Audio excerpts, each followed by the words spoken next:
সে যদি রাসূল এ আব্বু কোনে যাচ্ছিস আছে ও একটা গান গাবে হ্যাঁ তাহলে আমি আর আমার টাইমটা বলি দেন একটু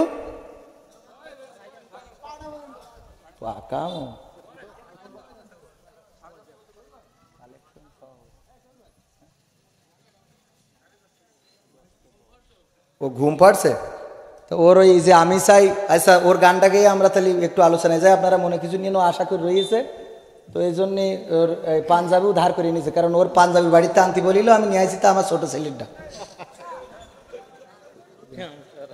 তো মাইক একটা এই মাইক কি গাবা এই মাইকটা উঁচু করে দাও এতে ক্যামেরার মাইক আছে দেখি কোনটা আমি চাই বাংলাদেশে হবে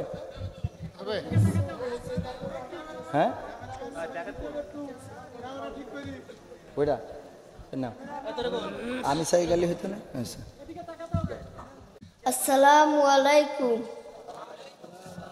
ওই যে দেখো ডাকিতেছে তোমায় কবরের মাটি ওই যে দেখো ডাকিতেছে তোমায় কবরের মাটি ও তোমার গোনা দিন ফুরাইয়া যাবে গোনা দিন ফুরাইয়া যাবে যৌবনে লাগবে ভাটি ওই যে দেখো ডাকিতেছে তোমায় কবরের মাটি ওই যে দেখো ডাকিতেছে তোমায় কবরের মাটি আজ শুনলাম যে একজন হিন্দু আসবে প্রধান বক্তার সাথে মুসলমান হবে এখানে একজন হিন্দু আসবে প্রধান বক্তার সাথে এখানে এসে মুসলমান হবে তো আমি কমিটিরে বললাম যদি ওই হিন্দু এই অঞ্চলের কেউ হয় তাইলে তারা এখানে মুসলমান বানাইলে ঠিক আছে যদি এই অঞ্চলের কেউ না হয় তাহলে বক্তার সাথে এসে এখানে মুসলমান হইতে হবে কেন আরও তো জায়গা আছে একটা মাদ্রাসায় যেয়ে হওয়া যায় একটা মসজিদে যেয়ে হওয়া যায় হয় যায় না যায় না আমি বললাম আমি অনুমতি দিতে পারি ওই হিন্দুর প্রধান বক্তা মুসলমান বানাবে আর আমি নুনু কাটব মানে আমি মুসলমানই দেবো আর ওই হুজুর ওই উনি হইল কলেমা পড়াবে যদি এই শর্তে রাজি থাকে তাহলে আনতে পারেন কারণ ওই মুসলমানের ব্যবসা করিয়ে খাবা ও ধান্দার দিন শেষ অনেক আছে এসে কয় আমি আজকে কলেমা পড়ে এই হুজুরির ভালোবেসে মুসলমান হচ্ছি এইবার মুসলমান হয়ে কয় সবাই একটু সহযোগিতা করেন এইবার কিছু টাকা পয়সা তুলে নিয়ে আমাদের মানে যার গায়ে সে দুধ পায় না বাছুরির দুধ অন্য মানুষ খাইতে তো এই জন্যই বললাম যদি ডাইরেক্ট আমি কাটবো তুমি পড়াবা এতে রাজি থাকলে এন আবার কথাটা কি খারাপ এই কথা যদি আপনি সহ্য করতে না পারেন তাহলে আমার কিছু করার নেই কারণ আপনার এই বলা ছাড়া আমি আর অন্য কোনো ভাষা খুঁজে পাচ্ছি না কারণ ভদ্র ভাষায় মেলা বলেছি বলার পরেও এই জাতি সোজা হয়নি কথা কয় না ভদ্র ভাষায় অনেক বলা হয়েছে যে সবচেয়ে ভালো ব্যবহার করে এই মানুষটারে মানুষ এই বারবার ভাইজান বাড়িটা দিয়েন না সে যে সবচেয়ে বেশি ভালো ব্যবহার করে তাকে সবাই ভালো মানুষ বলে কিন্তু তাকে কেউ মানে না কথা কয় না সবচেয়ে যে খারাপ ব্যবহার করে তাকে সবাই খারাপ মানুষ বলে জানে কিন্তু তার আইনের বাইরে চলার মতো লোক পাওয়া যায় সত্যি বলছি না মিথ্যা বলছি এই সমাজে সবচেয়ে যে খারাপ আপনি তাকে খারাপ বলেন অথচ আপনি সে যা বলে যদি বলে এইখানে বসে থাক তুই জন্য 1 ঘন্টার আগে উঠবি না আপনি ঠিকই বসে থাকেন আর যে ভালো মানুষ সে বলছে ভাই একটু আইসেনে মসজিদে নামাজ পড়বেন তোর এত এই কাজ নেই নাকি উল্টোরা আপনি ঝাড়ি মারেন না তাহলে এখন কি হবে খারাপ মানুষটা হতে হবে কইসে বাস নিয়ে যেতে হবে আজান দে চিকেনের তোর কি সব 3-4টে বাড়ি 2টো লাশ পড়ি থাকবে একটা হাসপাতাল পরে রক্তে দেখবেন মসজিদে যদি লোক ভরে না যায় আপনি আমার কাছে বুঝে নেবেন কথা ভুল বললাম না ঠিক বললাম কুয়াশা দিয়ে দেখেন মসজিদে ওই গায়ে হাত বলে না লাগবে না যে ভাই আসেন ভাই ভাই ভাই করে করে লাভ কিসের ভাই হ্যাঁ যদি অন্য ধর্মের হয় কোনো অসুবিধা নেই মুসলমান পরিচয় দিয়ে ব্যবসা করি খাবা আজান দিলি মসজিদে যাবা না তোমার এ ব্যবসা কেন পাইছা কথা কয় না হিন্দুরা মসজিদে না গেলে কোনো অসুবিধা নেই যাবে কেন তারা মন্দিরে না গেলে বরং আমরা রাগ করবো তুই এখন মন্দিরে যাইনি কেন কেন তুই বাজছে যা কিন্তু মুসলমান হয়ে মসজিদে যাবে না এটা মানা হবে না ঠিক আছে তো ইন্নাল হামদালিল্লাহি নাহমাদুহু ওয়া নাস্তাঈনুহু ওয়া নাস্তাগফিরুহু ونؤمن به ونتوكل عليه ونعوذ بالله من شرور أنفسنا ومن سيئات أعمالنا من يهده الله فلا مضل له ومن يضلله فلا هادي له ونشهد أن لا إله إلا الله ونشهد أن سيدنا محمدا عبده ورسوله الذي أرسله بالحق بشيرا ونذيرا وداعيا إلى الله بإذنه وسراجا منيرا فقد قال الله تعالى في كلامه المجيد والفرقانه الحميد সবাই পড়েন আউযু বিল্লাহি মিনাশ শাইতানির রাজিম বিসমিল্লাহির রাহমানির রাহিম মিনহা خلقناكم وفيها نعيدكم ومنها نخرجكم تارة أخرى وقال الله تعالى في شانها ببي إن الله وملائكته يصلون على النبي يا أيها الذين آمنوا صلوا عليه وسلموا تسليما اللهم صل على سيدنا مولانا محمد وعلى آله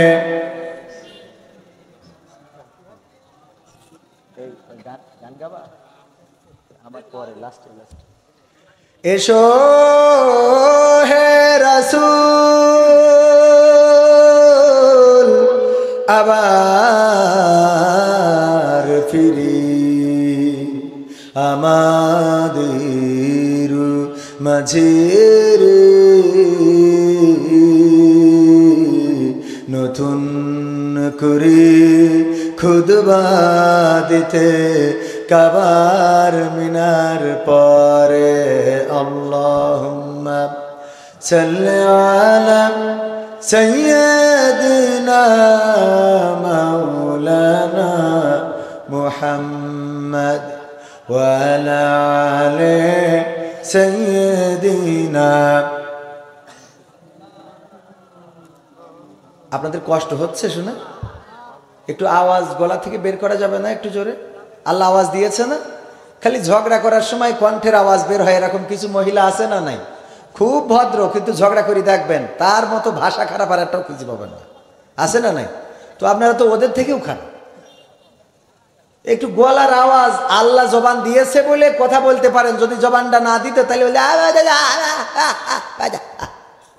এই ছাড়া তো বলার কোনো ভাষা থাকতো? ভালো একটা বউ হইতো না, ভালো জায়গায় চাকরি হইতো না, ভালো জায়গায় কর্ম হইতো না, ঠিক না বেঠিক? গলার জবান দিয়েছেন কে? এই ভয়েসটা আল্লাহ দিয়েছে। আল্লাহ রাসূলের সাথে একটু দুরূদ পড়তে যাইয়ে মনে হয় যে আপনাদের বিশাল কষ্টতে ফেলেছি, লুঙ্গিতে কি মুঠ হয়ে যাচ্ছে নাকি? না পেরি খানিক আগে এক জায়গায় আলোচনায় বললাম যে আপনারা পড়ার দরকার নেই, আমি একা পড়ি, আপনারা থাক, ও দরকার না, আপনার না, স্টেজের লোকের খেয়ে মার খেয়ে মারবে না। সবাই একটু মহাব্বত করে পড়েন তো, আল্লাহুম্মা সাল্লি আলা সাইয়্যিদিনা মাওলানা মুহাম্মদ ওয়া আলা আলি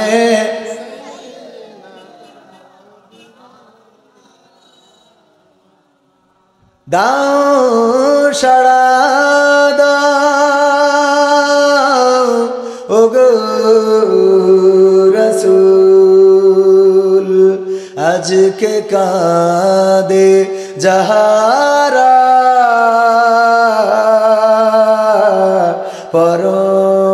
পরপারের কান্ডারি তুমি মোদের জানের পেয়ারা আল্লাহুম্মা সাল্লি আলা সাইয়্যিদিনা মাওলানা মুহাম্মদ ওয়া আলা আলি সাইয়্যিদিনা রূপের বড়াই করিস না রে রূপ চিরদিন থাকে না রূপের বড়াই করিস না রে রূপ চিরদিন থাকে না নিজের মুখটা দেখা একদিন হইবে রে তোর যন্ত্রণা নিজের মুখটা দেখা একদিন হইবে রে তোর যন্ত্রণা রূপের বড়াই কইর না ভাই রূপ চিরদিন থাকে না চেহারার বড়াই কইর না বোন চেহারা চিরদিন থাকে না নিজের মুখটা দেখা একদিন হইবে রে তোর যন্ত্রণা নিজের মুখটা দেখা একদিন হইবে রে তোর যন্ত্রণা ঠিক না ভাই ঠিক সময় হইল বড় শিক্ষক সব দিবে শিখাইয়া সুখের জীবন থাকবে না রে দেখবে না কেউ চাইয়া সময় হইল বড় শিক্ষক সব দিবে শিখাইয়া সুখের জীবন থাকবে না রে দেখবে না কেউ চাইয়া মরার আগে মরবি রে তুই জ্বালা সইতে পারবি না মরার আগে মরবি রে তুই জ্বালা সইতে পারবি না নিজের মুখটা দেখা একদিন হইবে রে তোর যন্ত্রণা নিজের মুখটা দেখা একদিন হইবে রে তোর যন্ত্রণা কিসের এত বড়াই তোমার মাটির দেহ লইয়া ময়রা দেখো পোকামাকড়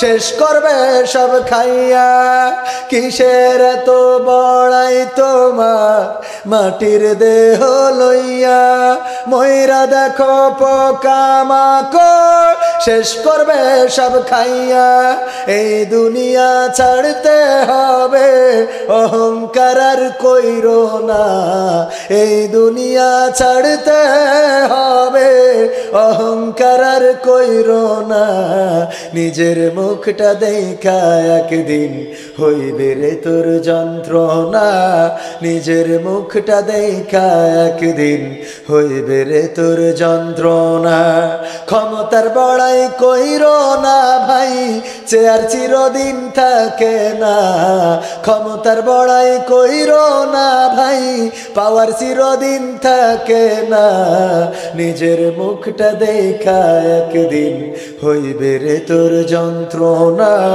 নিজের মুখটা দেখা একদিন হইবে রে তোর যন্ত্রণা নিজের মুখটা দেখা একদিন হইবে রে তোর যন্ত্রণা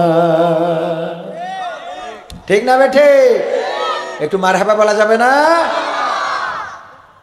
আমার ছেলে সিয়াম বিন কবির ফুল নেম হলো তাসনিম আলম সিয়াম ও এখন গান গাওয়া শিখে গেছে আমি শিখাই না কিন্তু ও নিজেই নিজেই শেখে তো ওর গান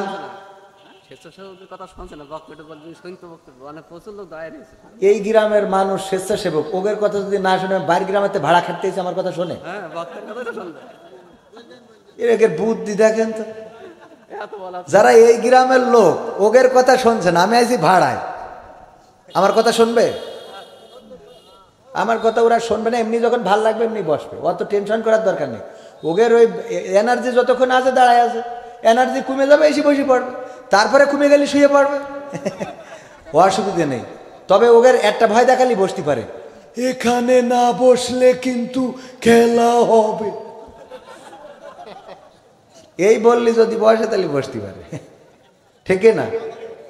যাই হোক, ওয়াজের মধ্যে কানে এসে কোনো কথা বলবেন না, কিছু বলার থাকলে চিরকুট দেবেন। এই গ্রামে শালা মিলে যা ইচ্ছা তাই করতে পারবেন না। হ্যাঁ, সিস্টেম মেনটেন্স করে চলবেন। আমার ভাইয়েরা, দাঁড়ানো মানুষ যারা, ব্যস্ততা না থাকলে এখানে বসলে কোনো ক্ষতি নেই, সওয়াব আছে না নাই? আল্লাহর নবী বললেন, পূর্বের জামানায় তিনজন যুবক একদিন বের হয়েছে, পথিমধ্যে বিকট ঝড় শুরু হয়ে গেছে, একটা গুহার মধ্যে আশ্রয় নিয়েছে। ওই গুহার মধ্যে আশ্রয় নেওয়ার পরে উপর থেকে একটা পাথর ঝড়ের বাতাসে ছাইমুম টর্নেডো পাথর গড়াতে গড়াতে ওই গুহার মুখে এসে আটকে গিয়েছে। যখন ঝড় থেমে গেল অথবা রাত পোহায়ে গেল, তারপরে তিনজন যুবক ওই গুহা থেকে বের হবে, কিন্তু পাথরে ধাক্কা দেয়, পাথরটা আর সরে না, এত বড় ভারী পাথর, তিনজনের শক্তি দিয়ে সরে না। আল্লাহর নবী বললেন, ওগো আমার সাহাবীরা শুনে নাও, বনি ইসরাইলের ওই তিন যুবক, তারা যখন তিনজনে ধাক্কা দিয়ে যে মারো ঠেলা হেইয়ো, আরো জোরে হেইয়ো, সরে না কেন হেইয়ো, এত হেইয়ো বলার পরেও যখন সরলো না, তখন তিনজন চিন্তা করলো এখন উপায় কি? এই তিনজনের চিৎকার তো মানুষের কর্ণ কুহরে পৌঁছাবে না, এই গুহার মধ্যে অন্ধকারে বসে আছি। তিনজনের মধ্যে একজন পরামর্শ দিল, গো আমার ভাইয়েরা, এই পাথর সরানোর ক্ষমতা আমাদের নাই, কিন্তু আল্লাহ রাব্বুল আলামিনের কাছে অসম্ভব বলে কিছু নাই। আল্লাহ রাব্বুল আলামিন বলেন, কোন সাথে সাথে ফাইয়া কোন হয়ে যায়। আল্লাহর কাছে অসম্ভব কিছু আছে নাকি? আপনার যদি ক্যান্সার হয়, এই ক্যান্সারের নাই অ্যান্সার, পৃথিবীর ডাক্তারেরা সব ফেল মেরে যেতে পারে, কিন্তু আল্লাহ রাব্বুল আলামিন যদি ওই ক্যান্সার রোগীকে ভালো করতে চান, বলেন দেখি আর ডাক্তারের ওষুধের দরকার হয় নাকি? না, ডাক্তারের ওষুধের দরকার হয় না। আল্লাহ রাব্বুল আলামিন কত কলকবজা আমাদের শরীরের মধ্যে দিয়েছেন। চোখটা এমন একটা জিনিস, শুধুমাত্র চোখ দেখে, কানের দেখার কোনো সক্ষমতা নাই। আবার কান এমন একটা জিনিস যে কান শোনে, চোখের শোনার কোনো সক্ষমতা, চোখের শোনার কোনো সক্ষমতা নাই।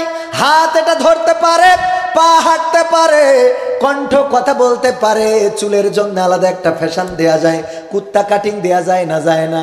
ঈদের সময় সেলুনে ভিড় ভিড় গো, আমার যুবকেরা কত সুন্দর সুন্দর কুত্তা কাটিং দিয়ে ঘুরে বেড়ায়। এই কুত্তা কাটিং চুলটা আছে বলে দিতে পেরেছেন না? সত্য না মিথ্যা?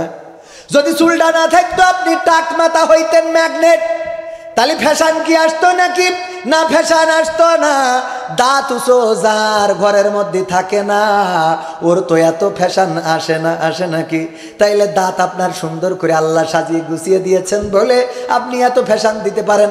আপনার ঠোঁটটা সুন্দর বলে লিপস্টিক লাগাইলে ভালো দেখা যায়, মানে মা বোনেরা, আপনারা মা বোনেরা ঠোঁটটা সুন্দর বলে ওখানে লিপস্টিক মারতে পারেন, কিন্তু ঠোঁটের মাঝখান থেকে যদি আল্লাহ একটা খাল কেটে দিত গো, তাইলে যত লিপস্টিক মারেন না কেন, আমার যুবকেরা ওখানে যে এই তো নারী, ঠিক না বেঠে? শুধু এখানে একটা খাল কাটা ডেরেন, এই ডেরেনটা থাকলে আর ওর দিকে কেউ তাকায় না? তাকায় না। তার মানে আল্লাহ কত সুন্দর করে আমাকে আপনাকে বানাইলেন। ওগো আমার ভাইয়েরা, আমার হাবিব ভাই চলে যাচ্ছে, যাক বেনাপোলের মানুষ, আমার দিয়ে গেল অনেক কষ্ট করে, যাক আমি বিদায় দিয়ে দিলাম মাইকের মাধ্যমে। ওগো আমার ভাই জানেরা, কলিজার টুকরারা, ওই বনি ইসরাইলের তিনজন যুবকের মধ্যে একজন পরামর্শ দিল, এমন একটা কাজ আমরা করতে পারি, আমাদের জীবনের সবচেয়ে ভালো কাজ কোনটা সেটা আল্লাহর কাছে আমরা পেশ করতে পারি। ওগো আল্লাহ, আমার জীবনে এই ভালো কাজটা করেছি, তুমি যদি এই ভালো কাজের কারণে চাও তাইলে পাথরটা একটু সরিয়ে দিতে পারো। আল্লাহ রাব্বুল আলামিন যদি সেটা কবুল করেন তাহলে সরিয়ে দিতে পারবে। ঠিক আছে, তাইলে বলো। প্রথম জন বলল, ওগো আল্লাহ, আমি এমন একটা ভালো কাজ করতাম, সেই ভালো কাজটা হলো আমার বাড়িতে আমার মা এবং বাবা বৃদ্ধ মানুষ, এই বৃদ্ধ এবং বৃদ্ধা, তাদেরকে আমি যত কর্মব্যস্ত থাকি না কেন, বাড়িতে আসতাম, তারপরে আমার ছাগল অথবা গরুর দুগ্ধটা দোয়াতাম, তারপরে সেই গরুর দুগ্ধ দুয়াইয়ে আমার মা এবং বাবাকে পান করাতাম, করানোর পরে আমার বাচ্চাদেরকে পান করাতাম। কিন্তু এমন একটা ঘটনা ঘটে গেল, একদিন এসে দেখি আমার বাড়িতে ফিরতে দেরি হয়ে গেল। আমার মা ঘুমিয়ে গেছে, বাবা ঘুমিয়ে গেছে, কিন্তু আমি আমার মাকে বাবাকে না খাওয়াইয়ে সন্তানদেরকে খাওয়াবো না, এই নিয়তে আমি দুগ্ধ দহন করে মায়ের শিয়রের কাছে দাঁড়িয়ে থাকলাম। সকাল পর্যন্ত আমার মা বাবার ঘুম ভাঙলো না। যখন সকালবেলা ঘুম ভেঙে গেল, তারপরে মা বাবাকে দুগ্ধ পান করালাম, তারপরে আমার সন্তানদেরকে দিলাম। আমার সন্তানেরা সারা রাত আমার কাছে কান্নাকাটি করেছে, কিন্তু আমি আমার মা বাবার থেকে বেশি গুরুত্ব তাদেরকে দিই নাই। আমি বলেছি আমার মা বাবাকে পান না করায় আমি তোমাদেরকে পান করাতে পারবো না। ওগো আল্লাহ, আমি তোমার সন্তুষ্টির জন্য আমার মা বাবাকে এমন ভাবে সেবা যত্ন করেছি, যদি এতে তুমি সন্তুষ্ট হয়ে থাকো গো, তাইলে আমি পাথরটা ধাক্কা দিচ্ছি, আল্লাহ তুমি এই পাথরটা একটু সরিয়ে দাও। এই বলে যখন বিসমিল্লাহ বলে ধাক্কা দিয়েছে, একটুখানি ফাঁকা হয়েছে, একটুখানি ফাঁকা হয়েছে।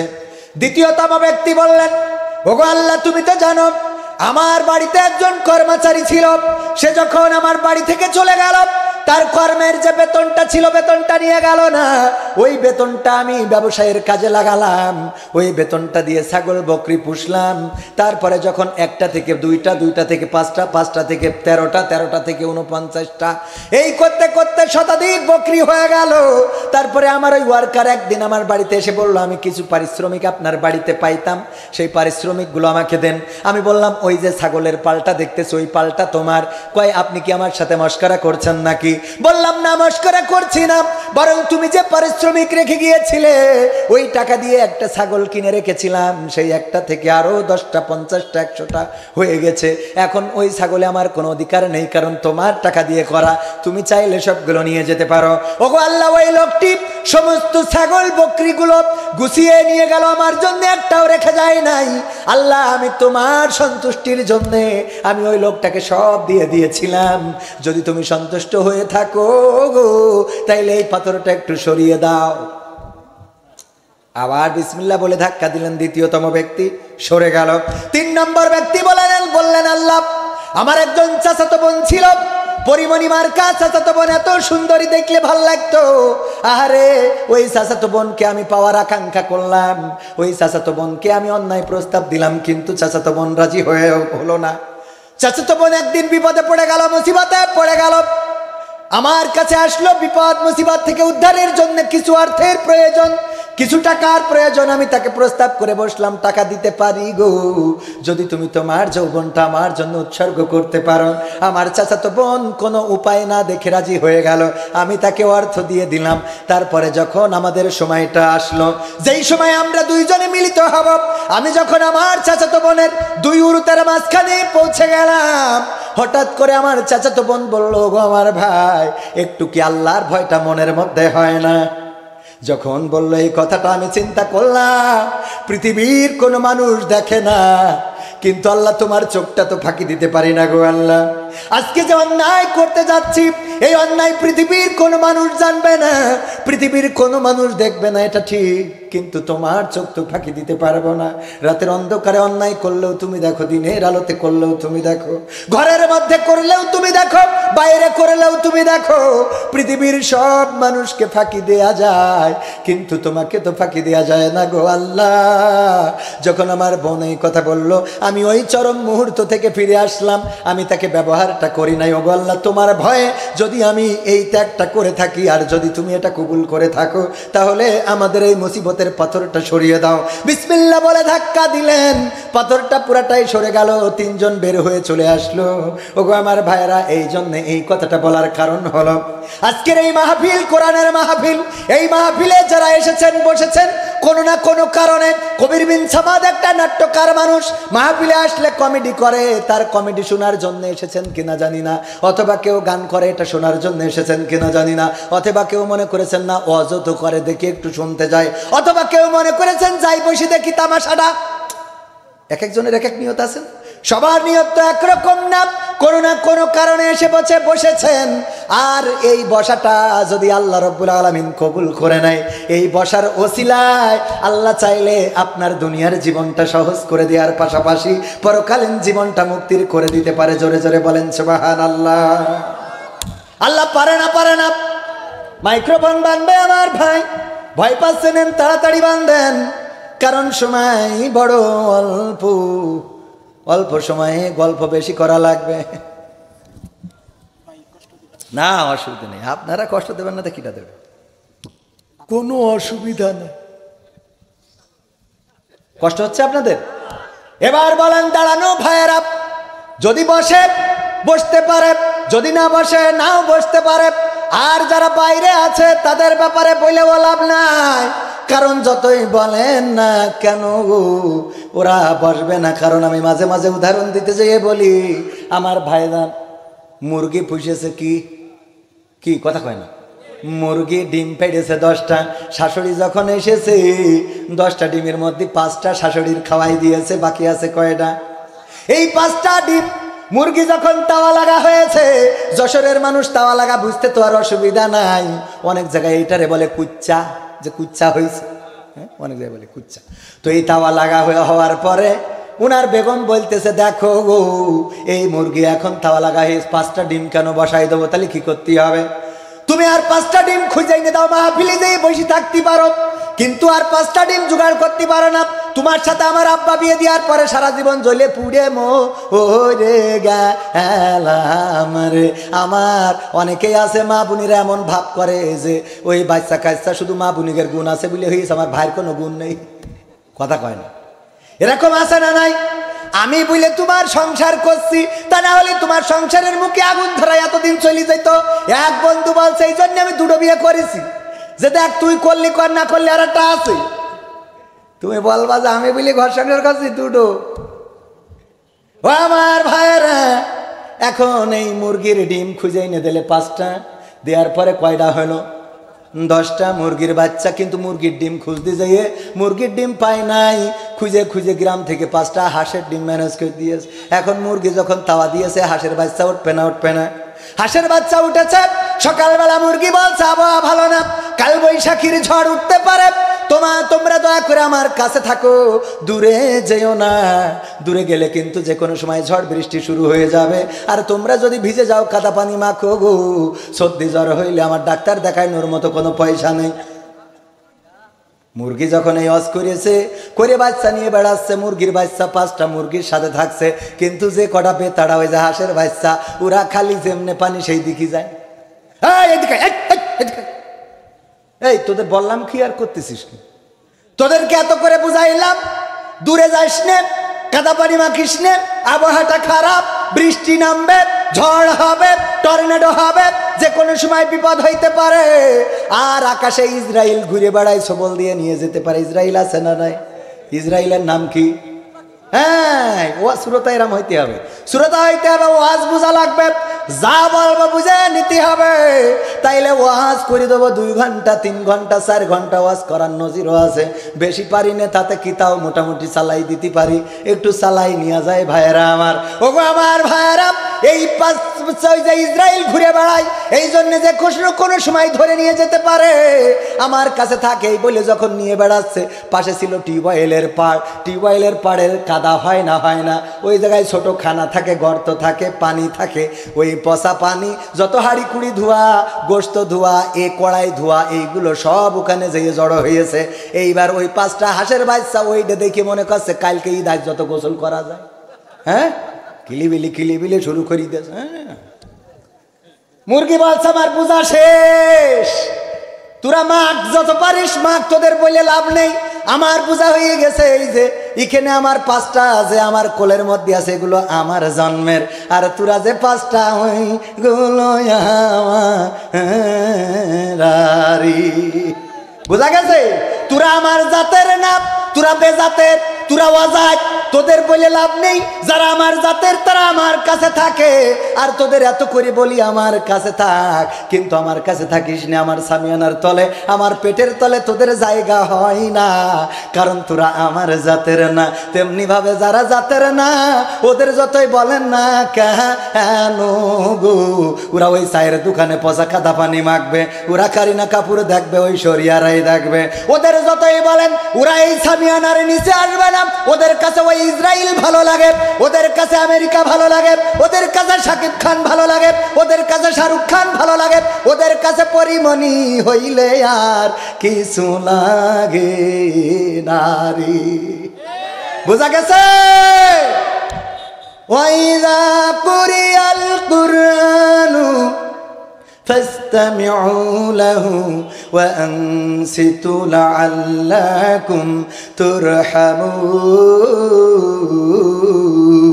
আমার আল্লাহ বললেন, যখন তোমাদের সামনে কোরআন তেলাওয়াত করা হয়, যখন তোমাদের সামনে কোরআন পড়া হয়, তখন তোমরা হৃদয়ের কান দিয়ে শোনো, যাতে করে তোমাদের উপরে আল্লাহর রহমত বর্ষণ হতে পারে। কার রহমত?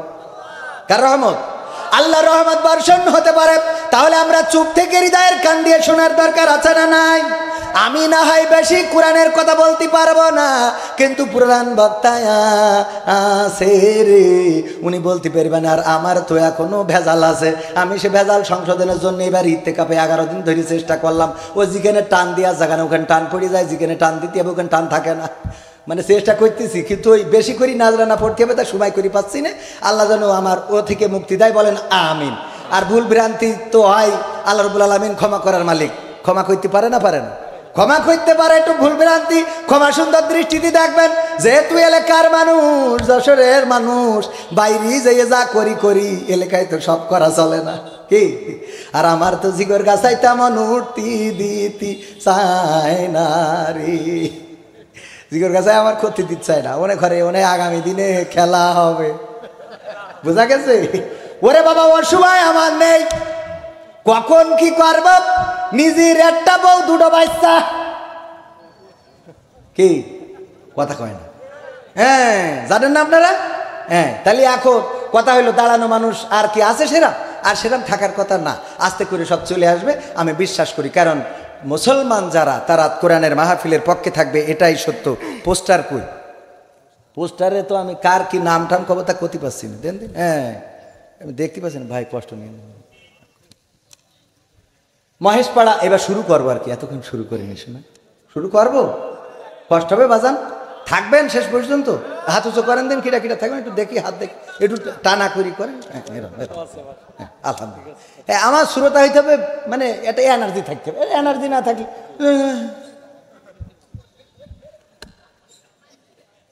তাহলে হবে যে হাত তুলতে যাই কাইঠেই পড়ে থাকলো, ওর দিয়ে হবে না। এই সমাজ পরিবর্তন করার জন্য এনার্জিওয়ালা লোক লাগবে। এই সমাজ পরিবর্তন করার জন্য বলেছি, যতই ওয়াজ করি না কেন গো যুবকেরা, ঈদের দিন পাওয়ার ব্যাংক নিয়ে গিয়ার মারবা না। পাওয়ার ব্যাংক বোঝেন তো? এত জোরে কয় মোটরসাইকেল পিছনে যেটা থাকে ওর নাম হইলো পাওয়ার ব্যাংক। এত জোরে চালায়, ওরে বাবা ঠাস করে চলে গেল। কি ব্যাপার, এত জোরে গেল কেন? আমার বন্ধু বলছে এত জোরে চালাই কেন? বললাম ওই যে পিছনে পাওয়ার ব্যাংক আছে, ওইটা বসলি ওর গিয়ার বেড়ে যাই রে। আছে না নাই? এই জন্যে ভাইরা আমার, এই যুবকদের যত ওয়াজ করি না কেন, যতই বলি গিয়ার মারবা না, জোরে চালাবা না, মেয়ে মানুষ নিয়ে ঘুরবা না, গদখালিতে যাবা না, বুরখাওয়ালারা। আবার এখন আল্লাহওয়ালা প্রেমিকা আছে না নাই? আমার দোস্ত প্রেমিকা রেনি বলছে, আমার কবির বিন সামাদ ভাই বড় ভালো মানুষ, বড় হুজুর মানুষ, একটু চেহারাটা দেখাও, তোমার তো আমি বিয়ে করবো, একটু আমার কবির ভাই দেখুক যে আমি কার সাথে প্রেম করেছি। বলছে তুমি জানো না আমি খাস পর্দা করালো। ওরে বাবা, খাস পর্দা করা লোক আল্লাহর ওলি। ও খাস পর্দা করে বলে মহেশ পড়াতে আর একজনের মোটরসাইকেলে উঠে ডলতি ডলতি গদ খালি গে। তাহলে কত খাস পর্দা করে ভাই। এই খারাপ কথা বললাম আমি? এ কথা খারাপ মনে করলে হবে না, শোনা এখন উপায় নেই। এ বইলেও তো ঠিক রাখতে পারছি। ঠিক আছে মাইক, ঠিক আছে, সুন্দর, আলহামদুলিল্লাহ। আজকে দুই জায়গায়, আরেক জায়গায় গেছিলাম একটুখানি ছোট একটা প্রোগ্রামে, তাও মাইক খুব সুন্দর, আপনারও সুন্দর, আলহামদুলিল্লাহ। তাহলে শুরু করি বাজার।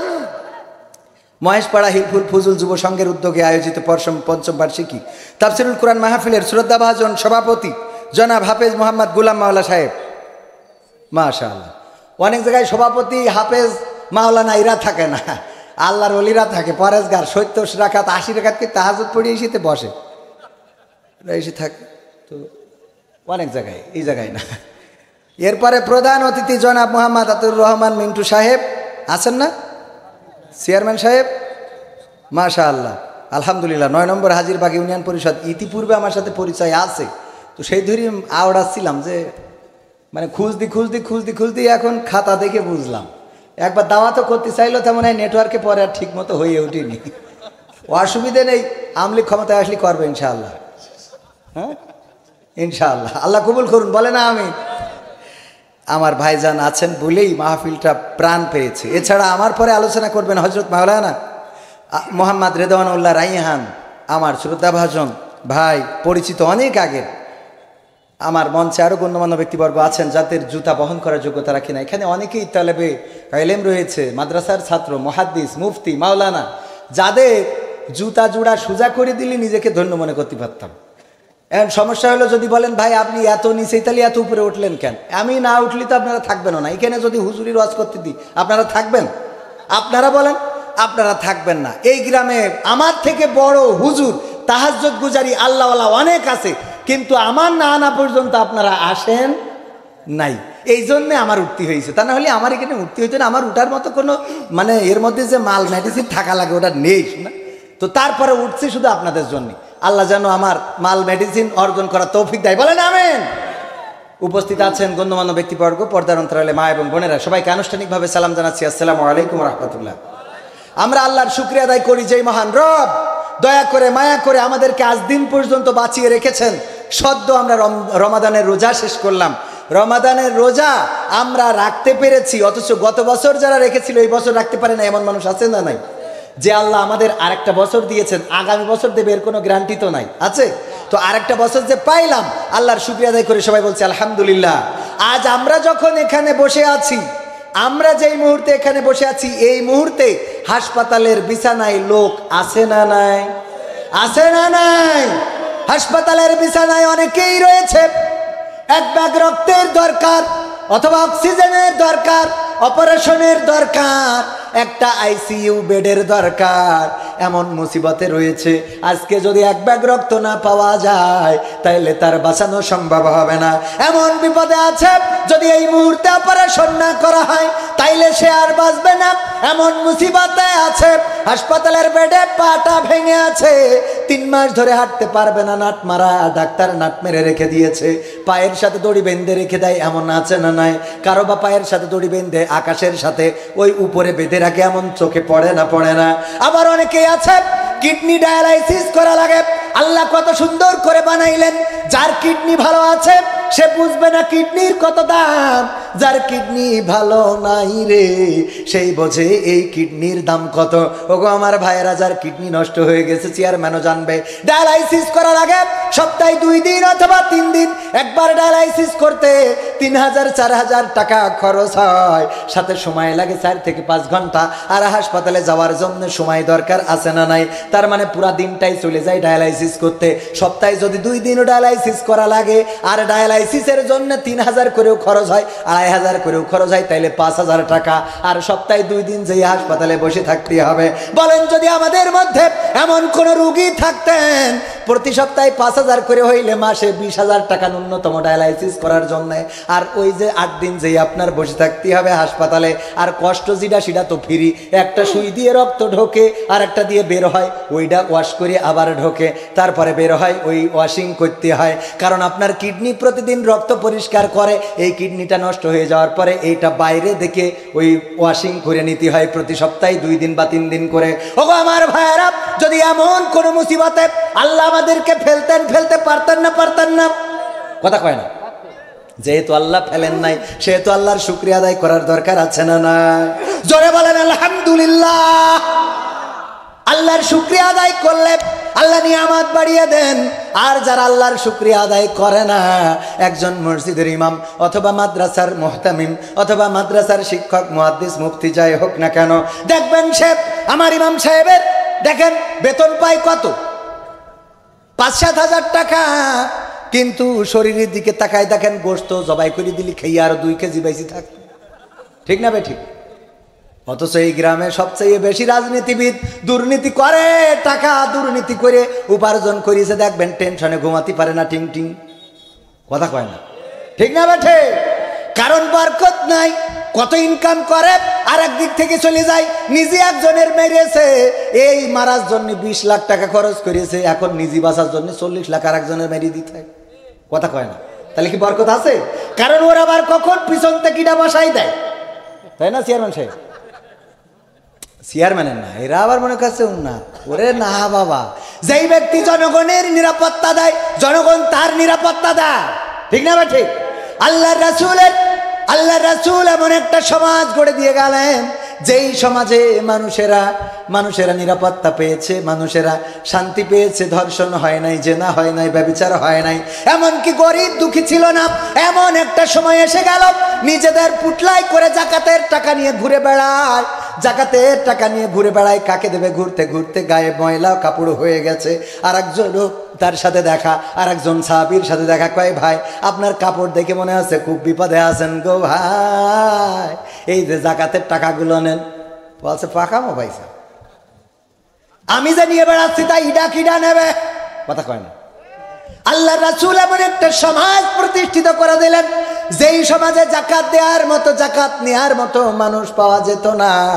একজন ঘুরে বেড়াতো আর একজনের দেওয়ার জন্যে, ও সে আবার ঘুরে বেড়াতো আর একজনের দেওয়ার জন্যে। ওগো আমার ভাইরা, আল্লাহর নবীর সাহাবী ওমর রাদিয়াল্লাহু তাআলা আনহুর খেলাফত কাল, সেই খেলাফত কালে বসে রয়েছেন। এমন সময় একজন কিশোরকে ধরে আনলো দুইজন ব্যক্তি, নিয়ে এসে বলছে, ওগো ওমর রাদিয়াল্লাহু তাআলা আনহু, এই ব্যক্তি, এই কিশোর আমার পিতাকে হত্যা করেছে, আমরা বিচার চাই। ওমর রাদিয়াল্লাহু তাআলা আনহু বললেন, যেহেতু হত্যা করেছে, হত্যার বদলে হত্যা, কিসাসের বিধান কায়েম আছে, সুতরাং তার হত্যা করা হবে। প্রাপ্তবয়স্ক যেহেতু হয়েছে, তাকে হত্যা করা হবে। ওগো বলো, তুমি কি সত্যিই হত্যা করেছো নাকি? বলল, হ্যাঁ আমি হত্যা করেছি। বলল, তাইলে যেহেতু আত্মস্বীকৃত খুনি, তুমি যেহেতু তোমার জবানবন্দি দিয়েছো, তোমাকে হত্যা করা হবে। বলো, তোমার কি কোনো চাহিদা আছে নাকি?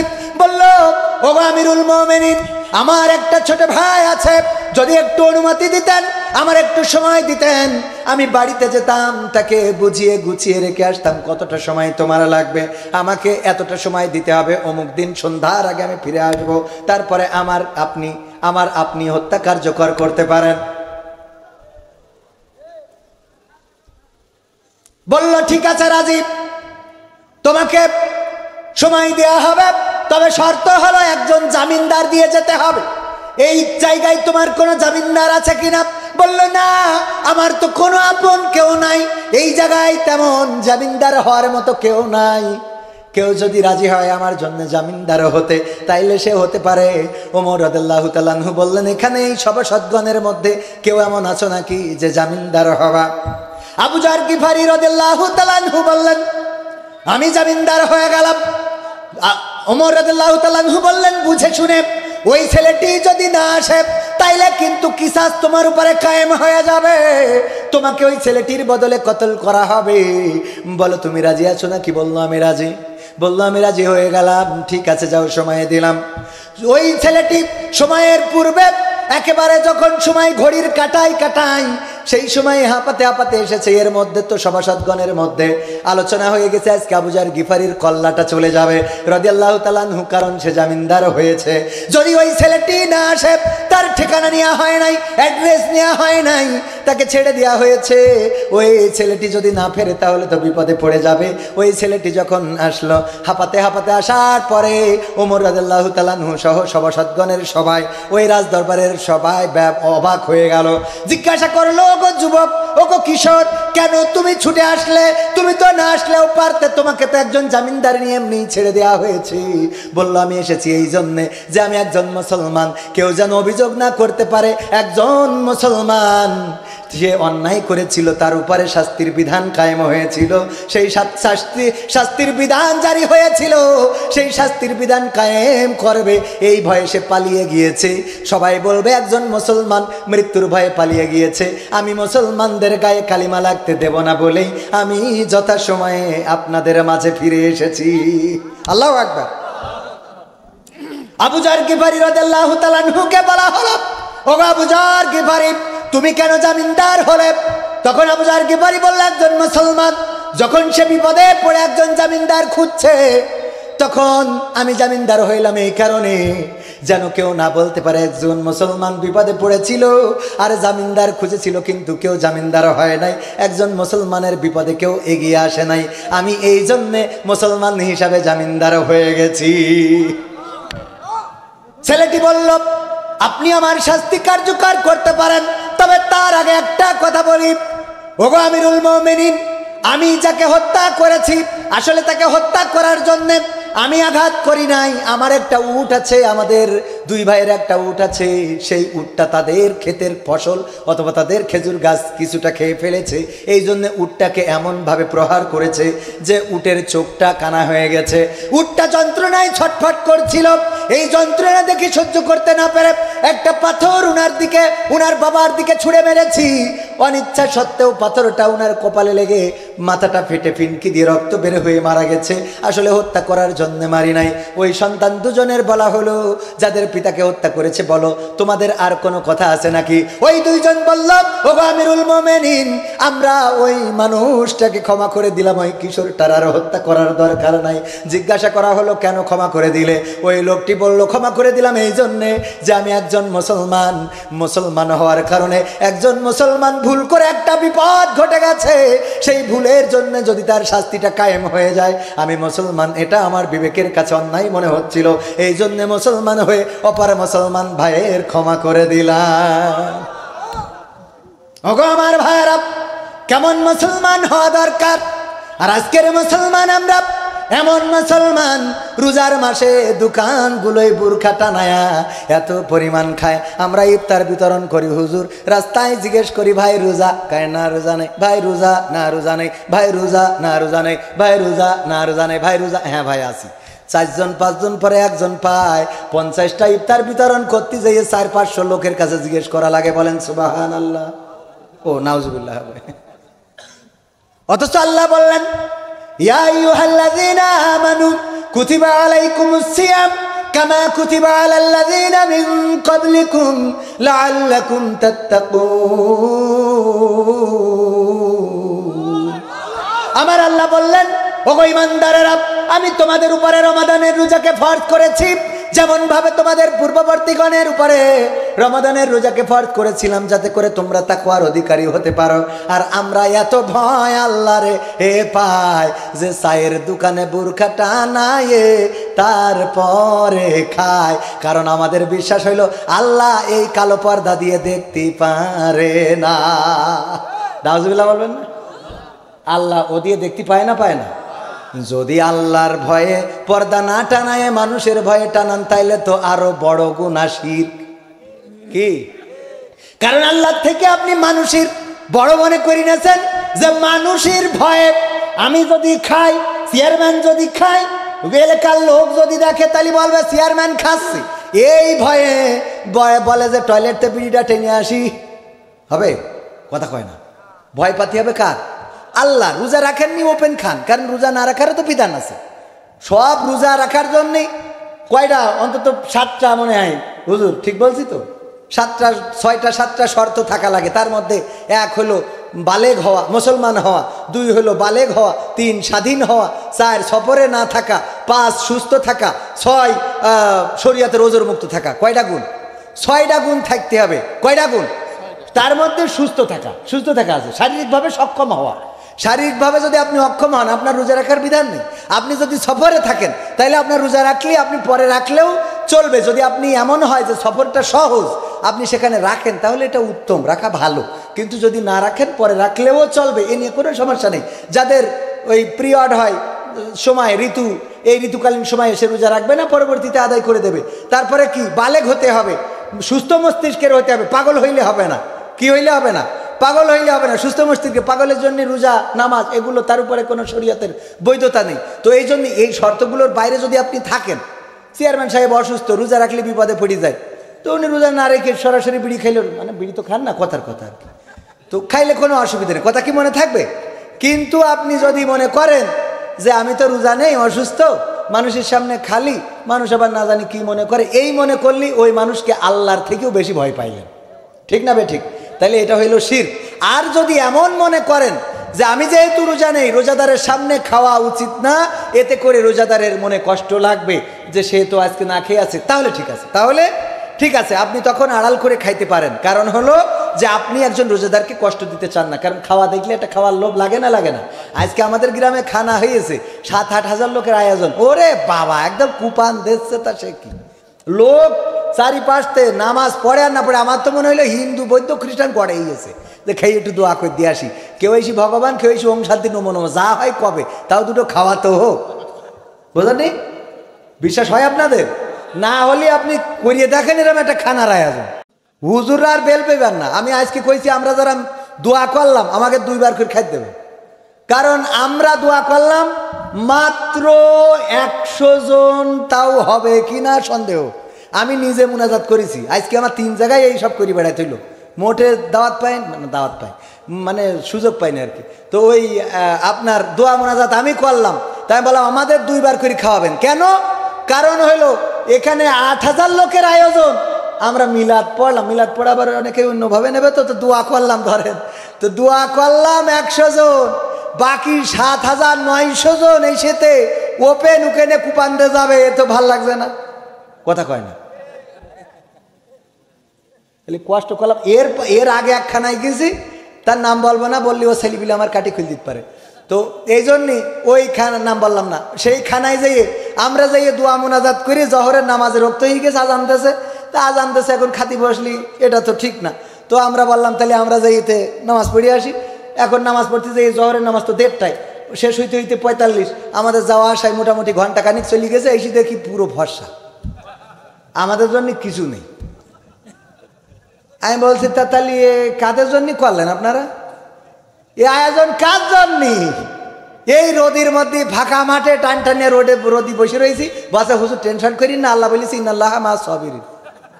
কত বড় শয়তান!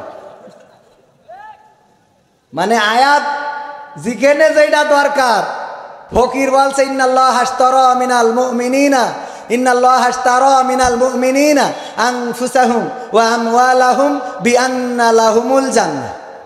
বলছে যে আল্লাহর রাস্তায় যা দুবা, ওর বিনিময়ে তুমি জানো। এর আগে যে কইছে কুপান দিতে হবে, কতল করতে হবে, যুদ্ধ করতে হবে, সে কথা কিটা কবে পরের টুক লাগাই দিয়েছে, বলছে আল্লাহর রাস্তায়। ওর নাই আল্লাহর রাস্তায়। ফকিরও তো এখন নেই সেরাম, এখন তো ফকির মুক্ত অঞ্চল, বাঁকড়াও ফকির মুক্ত অঞ্চল না, অনেক জায়গা ফকির মুক্ত অঞ্চল, সাইনবোর্ডে লেখা রয়েছে ফকির মুক্ত অঞ্চল, ওর নিচে দাঁড়ায় একজন ভিক্ষে করছে। এই বলছি বাবাজি কি করতে যাও, তো তেজ মেরি দিলে সাইনবোর্ডের। বলছে কেন বাবা কি হয়ে গেছে?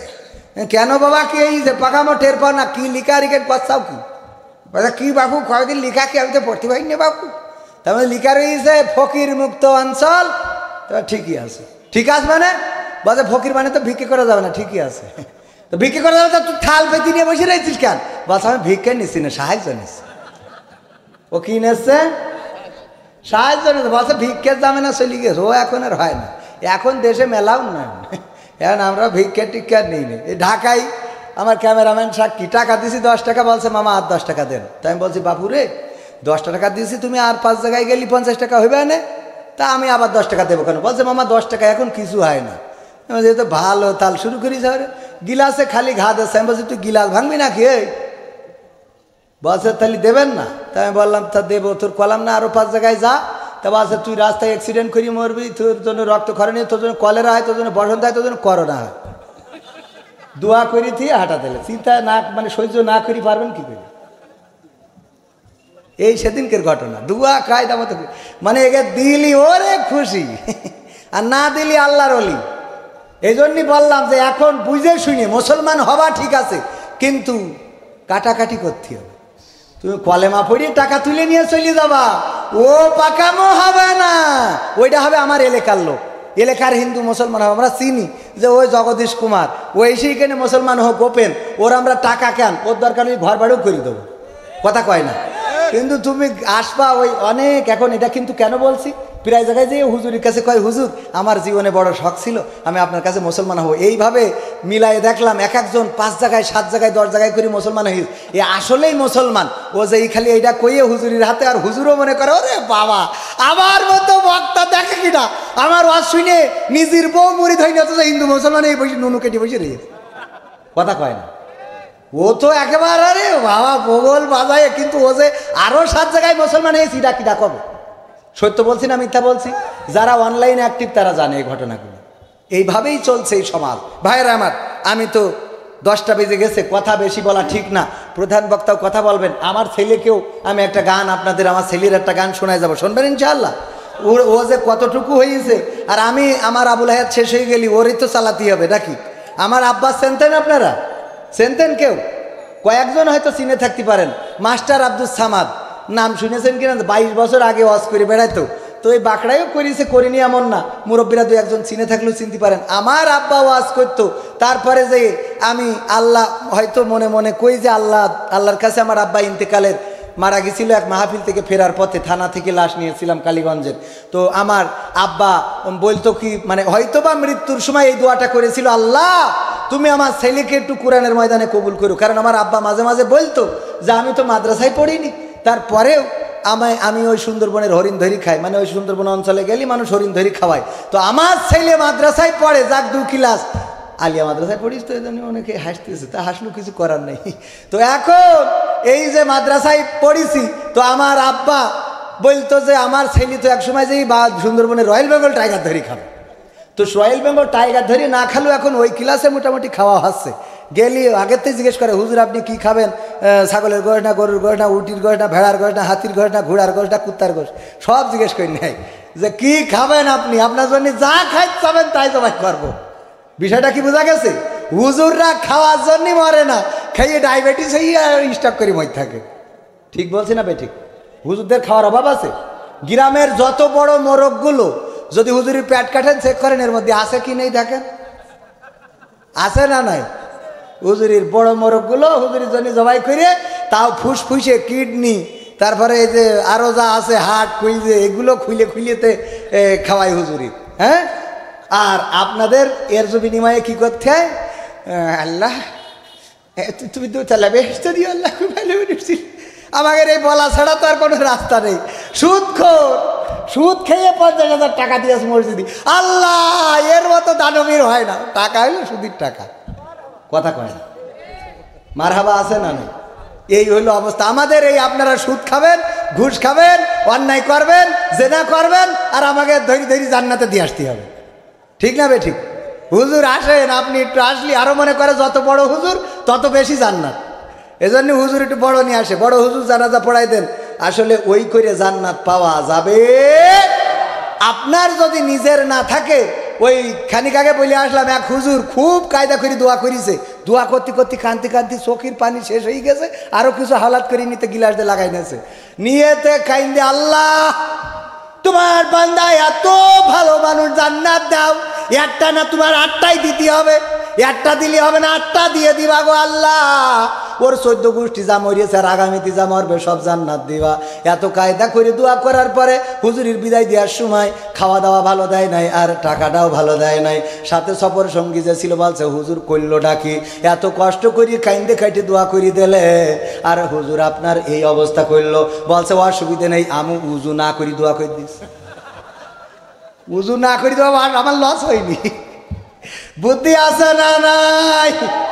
বুদ্ধি আছে। হুজুরদের বুদ্ধি সেই নেই। এক হুজুর জেন সাধন করিয়েছে। কি সাধন করিয়েছে? জেন। এই জেন হইলো কাজের জেন, মানে ওর কাজ কমপ্লিট করার জন্য জেন সাধন করিয়েছে যে আমার যেন কাজ করতে দেয়। তো যে কাজ করতে কয় সাথে সাথে করে দেয়। জেনের তো শক্তি বেশি, একেবারে সুমন্ত সুকানা কুকুরের গু যা হয় হয়ে গেল তাড়াতাড়ি মোটামুটি। এই করে দিয়ে এসে বলে এরপরে কি করব? চেয়ারম্যান কয় আর একটা করো। এরপরে কি করব? খালি কাজ দিতে দিতে আর কোনো কাজ নেই। বলছে আমি কাজের জেন, আমার কাজ না দিলে কিন্তু আমি আপনার বলে এনে ঠাইসে মারিছি, তারপর বাড়ি যাব। হুজুর দেখছে তো বেকায়দা অবস্থা। হুজুর হঠাৎ বুদ্ধি করতে করতে দেখে ওই যে গুলার তলে একটা কুত্তা শুয়ে রয়েছে। বলছে যখন কাজ থাকবে তখন কাজ করবি, যখন থাকবে না কুত্তার লেজটা সোজা করবি। এনে জেন বসে বসে কুত্তার লেজটা আনে, যখন কাজ থাকে না, এবার যেই কাজের কথা কয় বাঁকড়ায় যে এক প্যাকেট সয়াবিন তেল কিনে আয়, 2 লিটার পেট্রোল কিনে আয়, যে কিনে আসে এসে দেখে কুত্তার লেজ জিকেনে শিখেনে আবার টানাটানি শুরু করে। বুদ্ধি আছে না নাই? বুদ্ধি আছে শোনা। এই জন্য হুজুরদের সাথে বেশি পাঙ্গা নিয়ে লাভ নেই। তোমার জানাজা পড়াবে উজু না করি, বুঝা গেছ তো? বাড়াবাড়ি কম করতে হবে, হুজুরদের সাথে বাড়াবাড়ি করবা ওই হবে। জানাজা পড়াবে এক মসজিদই ইমাম রাখে না, ইমাম থাকতে পারে না। কেন থাকতে পারে না? কারণ ওই মসজিদে কিছু আছে আহলে হাদিস আর কিছু আছে মাযহাবপন্থী। কিছু লামাযাবের, কিছু মাযহাবের। মাযহাবপন্থীদের কথা হইল বুকের পেটের নিচে হাত, হানাফি মাযহাবে যারা অবশ্যই শাফি মাযহাবে বুকের উপরে হাত বাঁধে, আমিন জোরে বলে, রফাদাইন করে। কিন্তু হানাফি মাযহাবে পেটের নিচে হাত, তো ও বা নাভির উপরে হাত। এখন এই হাত বাঁধা নিয়ে গোলমাল বাঁধে। হানাফিরা যখন শক্তিশালী হয়, মানে হানাফিদের চেয়ারম্যান যখন পাশ করে, তখন আহলে হাদিসের ইমাম আর টেকে না। আর আহলে হাদিসের যদি চেয়ারম্যান পাশ করে, তাহলে হানাফি মাযহাবের ইমাম আর টেকে না। এই যখন অবস্থা, তখন এক হুজুর এইটা শুনে ও নামাজ পড়াতে যাইয়ে শোনে যে কি নিয়ে বাঁধে, তো ওই নাবির নিচেই হাত বান্ধা, উপরে হাত বান্ধা নিয়ে বুকি বাঁধবে না নাবির নিচেই বাঁধবে। ও নামাজ পড়াতে দিয়ে কপালের পরে হাত বাঁধতে নামাজ শুরু করেছে। আল্লাহু আকবার, আলহামদুলিল্লাহ রাব্বিল আলামিন। পিছনতে সব দেখি কিরে, এতদিন তো তাও নাবির উপর নিচে যা কাছাকাছি আইসি, কপালের পরে বেঁধে যেত, বেকায়দা অবস্থা। নামাজ শেষে বাজা হুজুরে করলেন কি আপনি? এতদিন তো তাও ভালো ছিল যে মাযহাবপন্থীরা নাবির নিচেই বাঁধতো, আর লামাযাবি যারা তারা নাবির উপরে বাঁধতো। আর আপনি আজকে তো হাদিসই নেই, দুইটাই হাদিসে আছেন, নাবির নিচেও আছে উপরেও আছে। তো এখন আজ যেটা হাদিসই নেই, আপনি ডাইরেক্ট কপালে বেঁধে নামাজ পড়ালেন একের জন্য।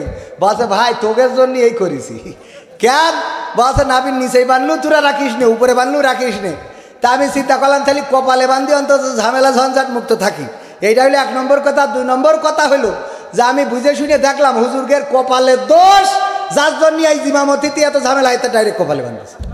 যে কপাল ঠিক হোক আগে, নাবি ঠিক করলাম না। বুঝা গেছে কথাটা? এখন আমাদের কপাল ঠিক করার সময় এসেছে। এই জন্যে হুজুরদের সাথে বেশি বাড়াবাড়ি করে লাভ নেই।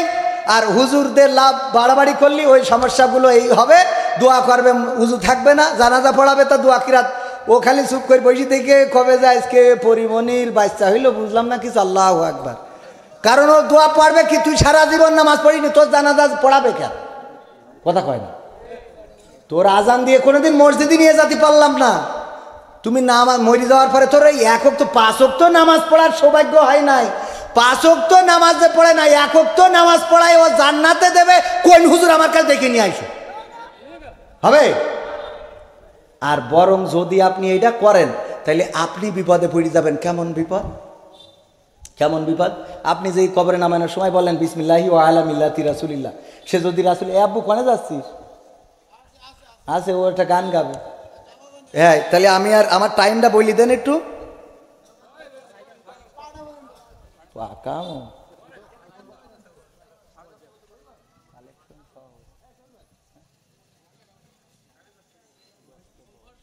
ও ঘুম পাড়ছে, তো ওর ওই যে আমি চাই, আচ্ছা ওর গানটাকেই আমরা তাহলে একটু আলোচনায় যাই। আপনারা মনে কিছু নিয়ে আশা করে রয়েছে, তো এই জন্যে ওর পাঞ্জাবিও ধার করে নিয়েছে, কারণ ওর পাঞ্জাবি বাড়িতে আনতে বলিল, আমি নিয়ে আসি তা আমার ছোট ছেলেটা।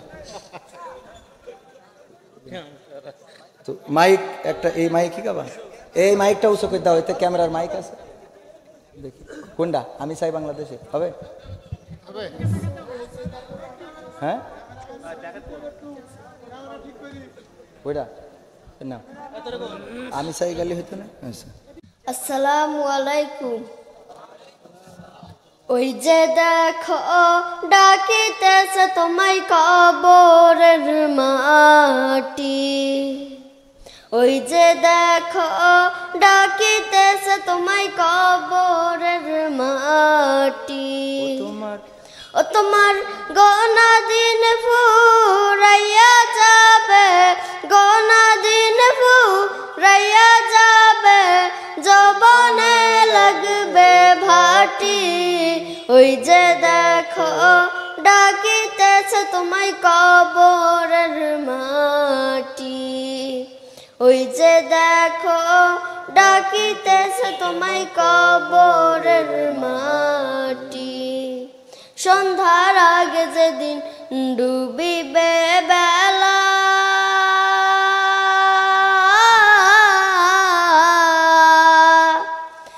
পলকে ভেঙে যাবে তোমার রঙেরই মেলা। সন্ধ্যার আগে যেদিন ডুবিবে বেলা,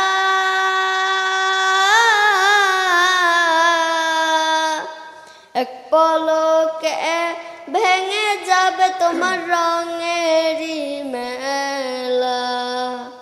কারে দিবা তুমি জোরে ধমক, কারে দিবা তুমি জোরে ধমক, কার মাথায় ভাঙবা লাঠি। ওই যে দেখো ডাকিতেছে তোমায় কবরের মাটি। ওই যে দেখো ডাকিতেছে তোমায় কবরের মাটি। খবর পেয়ে আসবে আত্মীয় স্বজন, তোমারই চার পাশে বৈশা তারা করিবে ক্রন্দন। খবর পেয়ে আসবে আত্মীয় স্বজন,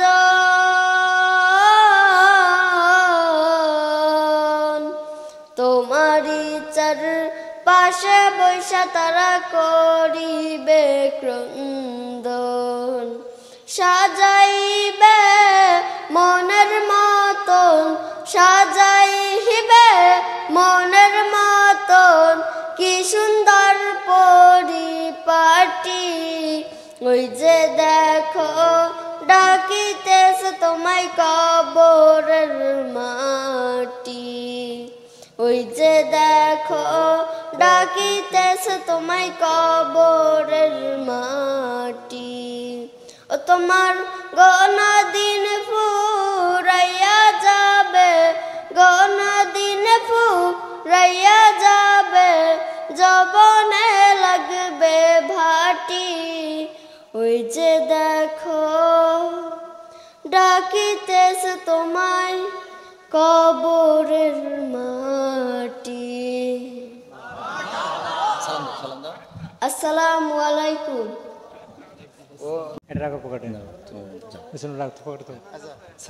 এই যে চেয়ারম্যান সাহেব বলতেছি, চেয়ারম্যান টাকা দিলে সালাম দাও। আলহামদুলিল্লাহ, পুরস্কারই। আলহামদুলিল্লাহ, আলহামদুলিল্লাহ, আলহামদুলিল্লাহ। এটা দেখালাম কেন? অনেকেই তো মাদ্রাসা, ইসলাম, মুসলমান এগুলো নিয়ে চুলকানি আছে না? ইজ্জত দেওয়ার মালিক কে? আমি যদি নেটওয়ার্কের বাইরে যাই তো থুয়ে গেলাম একটা। আমার বাপ আমার থুয়ে গেছিল, আমার ব্যাপারে যা বলেছে বাতিলেরা, আমার আব্বা বলেছে আমি রেখে দিয়ে গেলাম। শহীদের পিতা হতে চায়, আল্লাহ রাব্বুল আলামিন উৎসর্গ করে দিয়েছিলেন দিনের জন্য। তো দিনের জন্য আসি এখন পর্যন্ত, আর এই দিনের জন্য থুয়ে গেলাম। আল্লাহ যদি কবুল করে শহীদ বানাক, না হয় শহীদের পিতা বানাক। বলেন আমিন। হতে পারে না। মসজিদে যাবেন, সিজদা দিবেন, মনে মনে কল্পনা করবেন আমি এই পৃথিবীর মালিক, আমার মালিক আল্লাহর কাছে মাথাটা নত করেছি, আল্লাহর কদমের কাছে আমার মাথাটা নত করে দিলাম। সিজদায় দেখবেন কতটুকু শান্তি খুঁজে পান। সিজদা উঠাইতে মনে চাবে না। সিজদায় যে আপনি মনের কষ্টগুলো বলেন, সিজদায় যে আপনি ওই যে সুবহানা রাব্বিয়াল আলা এইটাই বলতে হবে, এর বাইরে কিছু বলা যাবে না তা না। আপনি সিজদায় পড়ে নামাজেই শুধু সিজদা দিতে হবে তা না। প্রয়োজন আপনি সাথে সাথে সিজদায় পড়ে যান এবং আল্লাহর কাছে বলেন, আল্লাহ বিপদে পড়ছি, উদ্ধার করো, তুমি বাঁচাও, তুমি রক্ষা করো, তুমি ছাড়া কেউ নাই, তুমি ছাড়া আপন বলে কেউ নাই, এই মুসিবত থেকে মুক্ত করার মতো কেউ নাই। সিজদায় বলে দেখেন আল্লাহ মুসিবত মুক্ত করতে পারে না পারে। আপনি তো সিজদাই দেন না ঠিক মতো। রুকুতে রুকুত তাসবিহ বলেন, সিজদায় যেয়ে সিজদার তাসবিহ বলেন, উঠে দাঁড়ায় আবার ওয়ালা দুয়াল্লিন বলার আগে রুকুতি। ইমাম সাহেব আমি খেয়াল করি মাঝে মাঝে, দেখবেন ইমাম সাহেবের দিকে তাকায় থাকে কিনা আল্লাহ জানে। ইমাম রুকুতি যাওয়ার পরে কিন্তু বলে যে আল্লাহু আকবার, মানে আগের তে বইলেতে রুকুতি যায় না, একটু যেয়ে বলে তারপরে উঠে বলে। ও দেখবেন ইমাম সংকেত দেওয়ার আগে, ইমাম যাওয়ার আগে ও কুজো হওয়া শেষ। কথা কয় না, আছে না নাই? ইমাম সাহেব সিজদায় যায়নি, উনার ওই যে যেয়ে তাড়াতাড়ি যেয়ে অটো হয়ে গেছে, তো ইমাম সাহেব একটু দেরি করে ফেলাইছে, সিজদায় যাবে, ও দেখো হাঁটু ভেঙে বসিয়েতে আবার উঠে দাঁড়াচ্ছে যে কি রে ইমাম আসলো না, আমি এটা আগে ভেঙে দিলাম যে ওই জায়গায় খুব এত এত তোড়জোড় করা যাবে যাবে না বাজান। কথা বলতে চাইলাম পবিত্র কোরআনের সূরা 20 নম্বর সূরা তহার 55 নম্বর আয়াত তেলাওয়াত করিলাম, মনে আছে আপনাদের? মিনহা খলাকনাকুম ওয়া ফিহা নুঈদুকুম ওয়া মিনহা নুখরিজুকুম তারাতান উখরা। আল্লাহ রাব্বুল আলামিন এই আয়াতটাই কি বলেছেন বান্দাদের জন্য, আমরা এত বোঝা বুঝেছি যে আয়াত মরা মানুষের ছাড়া আর জ্যান্ত মানুষের শুনাই না। কথা কয় না, কাদের শুনাই আমরা? পড়েন না যারা পারে তারাও পড়ে, যারা পারে না তারাও পড়ে, ওই শুনে পড়ে একটু যা যতদূর পারে। হ্যাঁ, দেখবেন অনেকেই সূরা ফাতিহা পড়তে বললে সূরা ফাতিহার সাথে বলে আলহামদুলিল্লাহি রাব্বিল আলামিন বিসমিল্লাহির রহমানির রহিম মালিক ইয়াউমিদ্দিন। ওর মধ্যে বিসমিল্লাহ লক্ষ্য করে আল্লাহ সেই ভালো জানে, আছে না নাই? আবার দুই একজন আছে পড়বে দেখবেন বিসমিল্লাহির রহমানির রহিম মালিক ইয়াউমিদ্দিন, মানে এই রহিমটা ওখানে চলে গেছে, মানে একদম কোনো বাসুই ছাড়াই ডাইরেক্ট ওখানে। তার কারণ সেখানে যাই হোক, কথা বেশি হয়ে যাচ্ছে, এত বক্তব্য আসলে দেওয়া ঠিক না। দুই একটা সঙ্গীত শোনানোরও দরকার আছে না নাই? কোরআন পড়তে ভালো লাগে, কোরআন শুনতে ভালো লাগে, কোরআন জানতে ভালো লাগে, কোরআন মানতে ভালো লাগে না, ঠিক না বেঠে? কোরআন পড়তে ভালো লাগে, কোরআন শুনতে ভালো লাগে, কোরআন জানতে ভালো লাগে, কোরআন মানতে ভালো লাগে না। নামাজেতে পড়লে কোরআন মনটা শীতল হয়, কারির তেলাওয়াত শুনিলে প্রাণ জুড়িয়ে যায়, ঠিক না বেঠে? নামাজ একটু আওয়াজ দেওয়া লাগবে। এবার এতক্ষণ পর্যন্ত ওয়াজ করেছি কারণ আমার আগের হুজুর বললো যে আমি নাকি উল্টো পাল্টা কথা বলি, ওই ভাই বলেছে, তাই জন্য একটু ওয়াজ করি, আপনাদের দেখালাম যে না ওয়াজও পারি। আপনি যা বলতে পারবেন আমি পারবো ইনশাআল্লাহ, চেষ্টা তো করি। এখন বুঝে শুনে কথা বলতে হয়। এখানে বিভিন্ন শ্রেণী পেশার মানুষ আছে, এই যে ইয়াং পোলাপান আছে, কিছু টিকটক পোলাপান, ওরা এসে কিন্তু কবির বিন সামাদের মুখী দুই একটা এই যে টিকটক মার্কা কথা শুনবে। আবরারুল হক আসিফ ভাইয়ের মাহফিলে যায় না? যুবকের সংখ্যা বেশি না কম? কারণ আমার ভাইজান সুন্দর করে বলে, কোনো মেয়ে দেখে যদি প্রশান্তি খুঁজে পাও দ্যাটস এনাফ ফর ইউ, এটা তোমার জন্য যথেষ্ট। আসলে কি এটা বলা যাবে? সেদিন চাঁপাইনবাবগঞ্জে একজন চিরকুট দিয়েছে, হুজুর আপনার কাছে আমার একটা প্রশ্ন, কি তো যদি কোনো মেয়েকে দেখে প্রশান্তি পাওয়া যায় তাহলে সেটাতে কি হবে? আচ্ছা কদিন আসিফ ভাই না হয় বলেছে দ্যাটস এনাফ ফর ইউ, আমি তার এটা বলতে পারি না। আমি বললাম যে দেখেন, এই মেয়ে বলতে আসলে আপনি কোন মেয়ে বুঝাইছেন তা তো জানি না। একজন মাও তো মেয়েদের মধ্যে, ঠিক না বেঠিক? তো মায়ের দিকে তাকিয়ে যদি আপনি প্রশান্তি খুঁজে পান দ্যাটস এনাফ ফর ইউ। আপনি যদি আপনার কন্যা, আপনার যে মেয়ে কলিজার টুকরা সন্তান, তার দিকে তাকিয়ে যদি আপনি প্রশান্তি খুঁজে পান দ্যাটস এনাফ ফর ইউ। আপনি যদি আপনার স্ত্রী, যাকে আপনি বিবাহ করেছেন, বিবাহিত স্ত্রী, তার দিকে তাকিয়ে যদি আপনি প্রশান্তি খুঁজে পান দ্যাটস এনাফ ফর ইউ। যদি আপনি আপনার এই জাতীয় যাদের সাথে দেখা করা জায়েজ, খালা ফুপু, তাদের সাথে দেখা, তাদের দেখে যদি প্রশান্তি খুঁজে পান দ্যাটস এনাফ ফর ইউ। মায়ের দিকে তাকাইলে শুধু শান্তি না, কবুল হজের সোয়াব আমল নামায় লিখে দেয়, বলেন সুবহানাল্লাহ। আমল নামায় কি দেন? কবুল হজের সোয়াব দেন। আর মেয়ে মানুষ আসে বাড়ি বরকত দিয়ে, বলেন সুবহানাল্লাহ। সুতরাং বরকত আল্লাহ মেয়ের দিকে তাকানো যাবে না? কিন্তু আপনি ওই কুদ্দুসের মেয়ের দিকে তাকায় থাকলে হবে না, শোনা পাকাও ওইটা আমার কাছে পাবা না। ওই আজ খুঁজলি ওখানে যেতে হবে। তবে কিছু আজ পাবা যেগুলো তোমাদেরও ভাল লাগবে। কোরআন পড়তে ভালো লাগে, কোরআন শুনতে ভালো লাগে, কোরআন জানতে ভালো লাগে, কোরআন মানতে ভালো লাগে না। নামাজেতে পড়লে কোরআন মনটা শীতল হয়, কারির তেলাওয়াত শুনিলে প্রাণ জুড়িয়ে যায়। আওয়াজের আসতে দিলে হবে না, একটু মুসলমানের মতো দেন দিন। যদি মুসলমানের রুহু থাকে তাহলে দেন, আর যে কটা অন্য রুহু দরকার নেই। নামাজেতে পড়লে কোরআন মনটা শীতল হয়, কারির তেলাওয়াত শুনিলে প্রাণ জুড়িয়ে যায়। সেই কোরআনের ব্যাখ্যা দিলে কলিজাতে আগুন জ্বলে, সেই কোরআনের ব্যাখ্যা দেখা দিলে অন্তরেতে আগুন জ্বলে, বিরোধিতাও চলে কেন তা জানি না। কোরআন পড়তে ভালো লাগে, কোরআন শুনতে ভালো লাগে, কোরআন জানতে ভালো লাগে, কোরআন মানতে ভালো লাগে।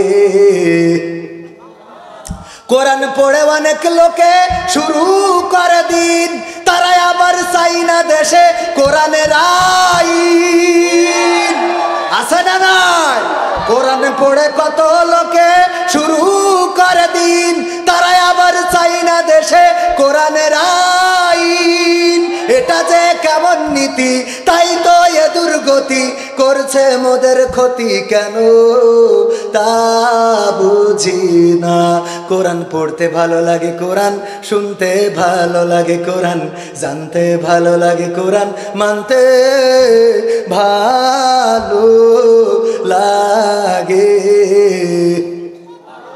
কোরআন বুকে চুমু খাওয়ার লোকের নাই অভাব, সেই কোরআনের বিরোধিতা আবু জাহেলের স্বভাব।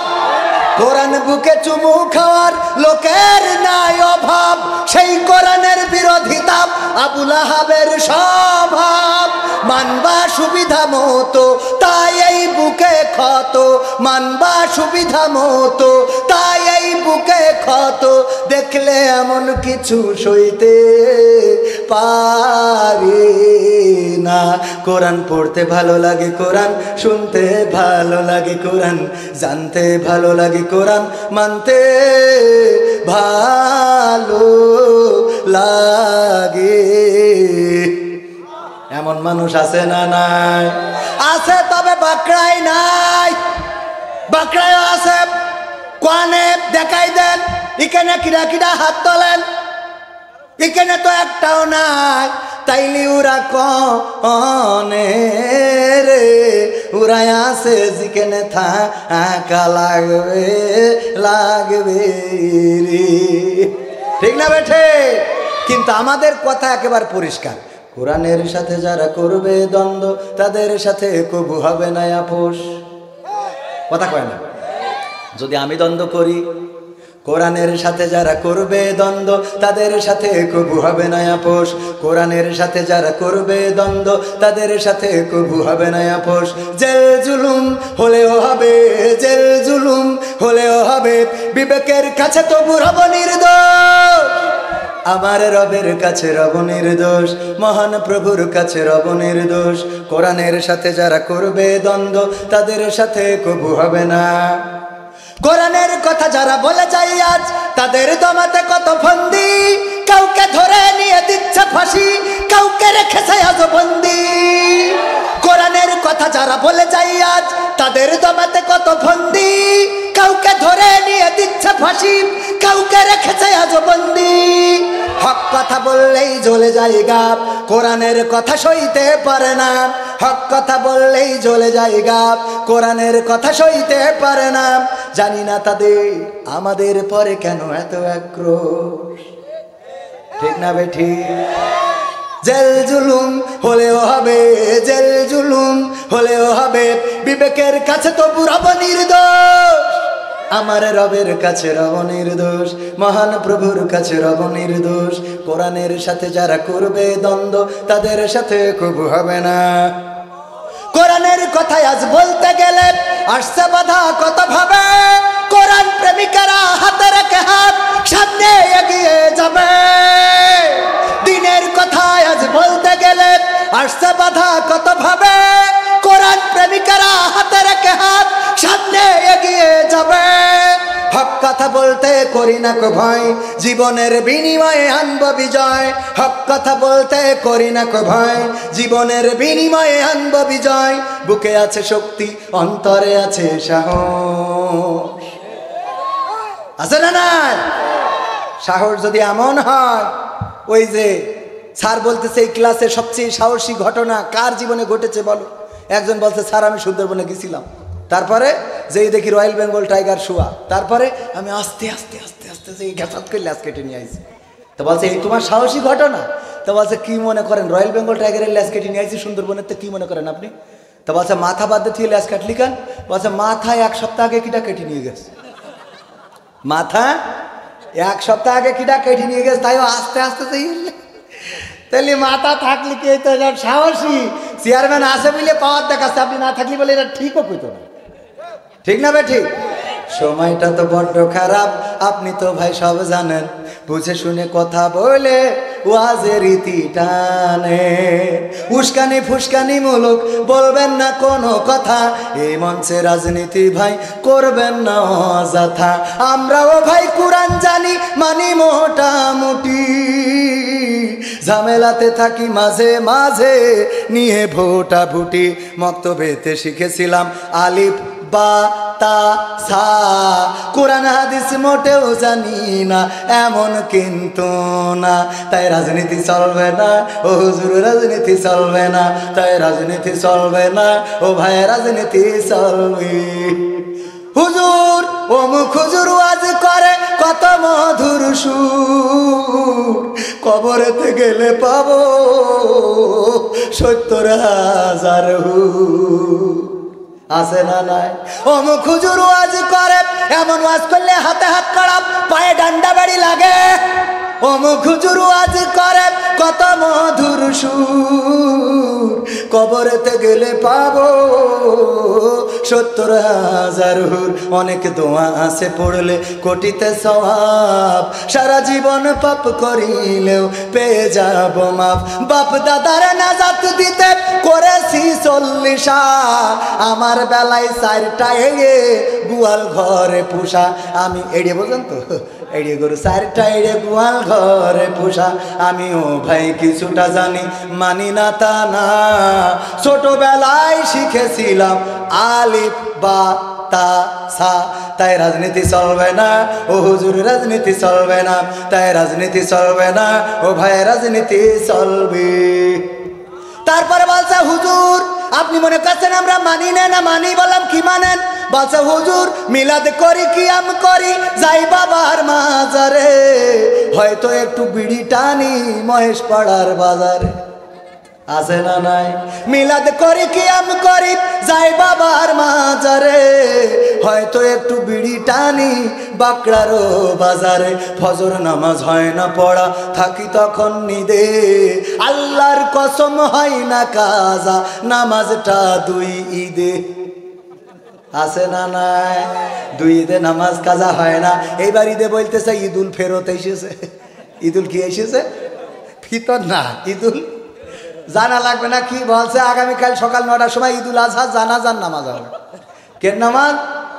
তারপরে হুজুর, আচ্ছা এত কথা বলা ঠিক না, গানটা অন্যদিন সমান কবির বিন সামাদের থেকে তার ছেলে আরো ভালো সঙ্গীত শিল্পী হতে পারে, এজন্য দোয়া চেয়ে 100 টাকা দান করেছে মাইকওয়ালা ভাই, ও মাশাআল্লাহ, 100 টাকা দোয়া চেয়ে দান করেছে, তাহলে মাহফিল কমিটি পাবে আর কি, আর আমি দোয়া করে দেবো, অসুবিধা নেই, এটা প্রধান বক্তার কাছে দিয়ে উনি দোয়া করে দেবেন, আমার ছেলের জন্য আমার দোয়া তো আছে সবসময়, কথা তো বাড়াবো না, ওই এটাও যদি বলতে যাই গানের পরে ব্যাখ্যা করলে আরও আধা ঘন্টার বেশি চলে যাবে, আর আমরা আসলে রাজনীতি করার জন্য আসিনি, রাজনীতি করিও না, ওটা আমাদের টাইমও নাই, রাজনীতি করব কেন, কোন দুঃখী?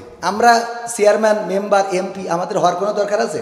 তবে হ্যাঁ কোরআন কায়েমের জন্য যেটুকু করা দরকার সেটুকু করব, কথা কয় না, কোরআন কায়েম করতে হবে, এটা তো আল্লাহ আমাদের উপরে তাগিদ করে দিয়েছে, সুতরাং এটা নিয়ে আমাদের কোনো বক্তব্য যে আমার আব্বাও যদি বলে খুকা তুই কোরআন কায়েমের আন্দোলনে যেতে পারবেন না, এই কথা মানব না, এই কথা আমার আব্বা জামাতের আমির উনি যদি বলে, মানে উনি তো বেঁচে নেই, জামাতের আমির উনি যদি এসে বলে যে ইসলামী আন্দোলন করা মানা যাবে, চরমনার পীর সাহেব বললে মানা যাবে, আমার ওবায়দুল কাদের চাচা বললে মানা যাবে, আমার চেয়ারম্যান বললে মানা যাবে, চেয়ারম্যানের যদি কেউ বলে মানতে পারবে? পারবে না, কারণ কোরআনের জন্য আমাদের জীবন মরণ সব উৎসর্গ করতে হবে, আল্লাহ এই দিন দিয়েছে আল্লাহ জমিনে প্রতিষ্ঠিত করার জন্য, আল্লাহর কাছে পছন্দের দিন হলো ওয়া মা খালাকতুল জিন্না ওয়াল ইন্নাদ দীনা ইনদাল্লাহিল ইসলাম, আল্লাহ বলছে আমার পছন্দের মনোনীত দিন হলো কি? ইসলাম, এই ইসলাম বাদ দিয়ে থুয়ে তুমি অন্য জামাত ইসলাম করি বেড়াবা, হেফাজতে ইসলাম করি বেড়া, হবে না, কথা বুঝছেন? কিন্তু আমি বললাম রাইট কথা কওয়ালো, ইসলাম বাদ দিয়ে থুয়ে জামাত ইসলাম করি বেড়াবা, হেফাজতে ইসলাম করি বেড়াবা, আওয়ামী লীগ ইসলাম করি বেড়াবা, বিএনপি ইসলাম, হবে না, কথা মনে থাকবে? তাহলে কি করতে হবে? ইসলাম, এই জিনিসটা মনে রাখবেন। এইবার একটা কথা বলবো আপনাদের সামনে, এই কথাটা না বললে আমার ভাল লাগবে না, বইলে আমি 11টার মধ্যে শেষ করতে পারবো। আপনারা রাজি আছেন? আমার বন্ধু মানুষ উনি খুব ভালো ওয়াজ করেন এবং আল্লামা সাইদির জেলায় বাড়ি, তার মানে আপনারা বোঝেন পিরোজপুরের লোক। আরে বাহ, খুশি লাগছে না? হ্যাঁ, আপনার টেনশন করবেন, লোক থাকবে খালি, আমি আর আপনি চলে যাবেন। চেয়ারম্যানেরও কাজ রয়েছে, কাউন্সিল বিচার আচার করতে হয়, মানুষ উল্টো পাল্টা কাজ করে। আর আমারও যাইতে হবে কালকে মাহফিল ভুমরায় বর্ডারের কাছে, আর বউ বাচ্চা নিয়ে আইসি, ওকে বাড়ি নিয়ে যাইতে হবে।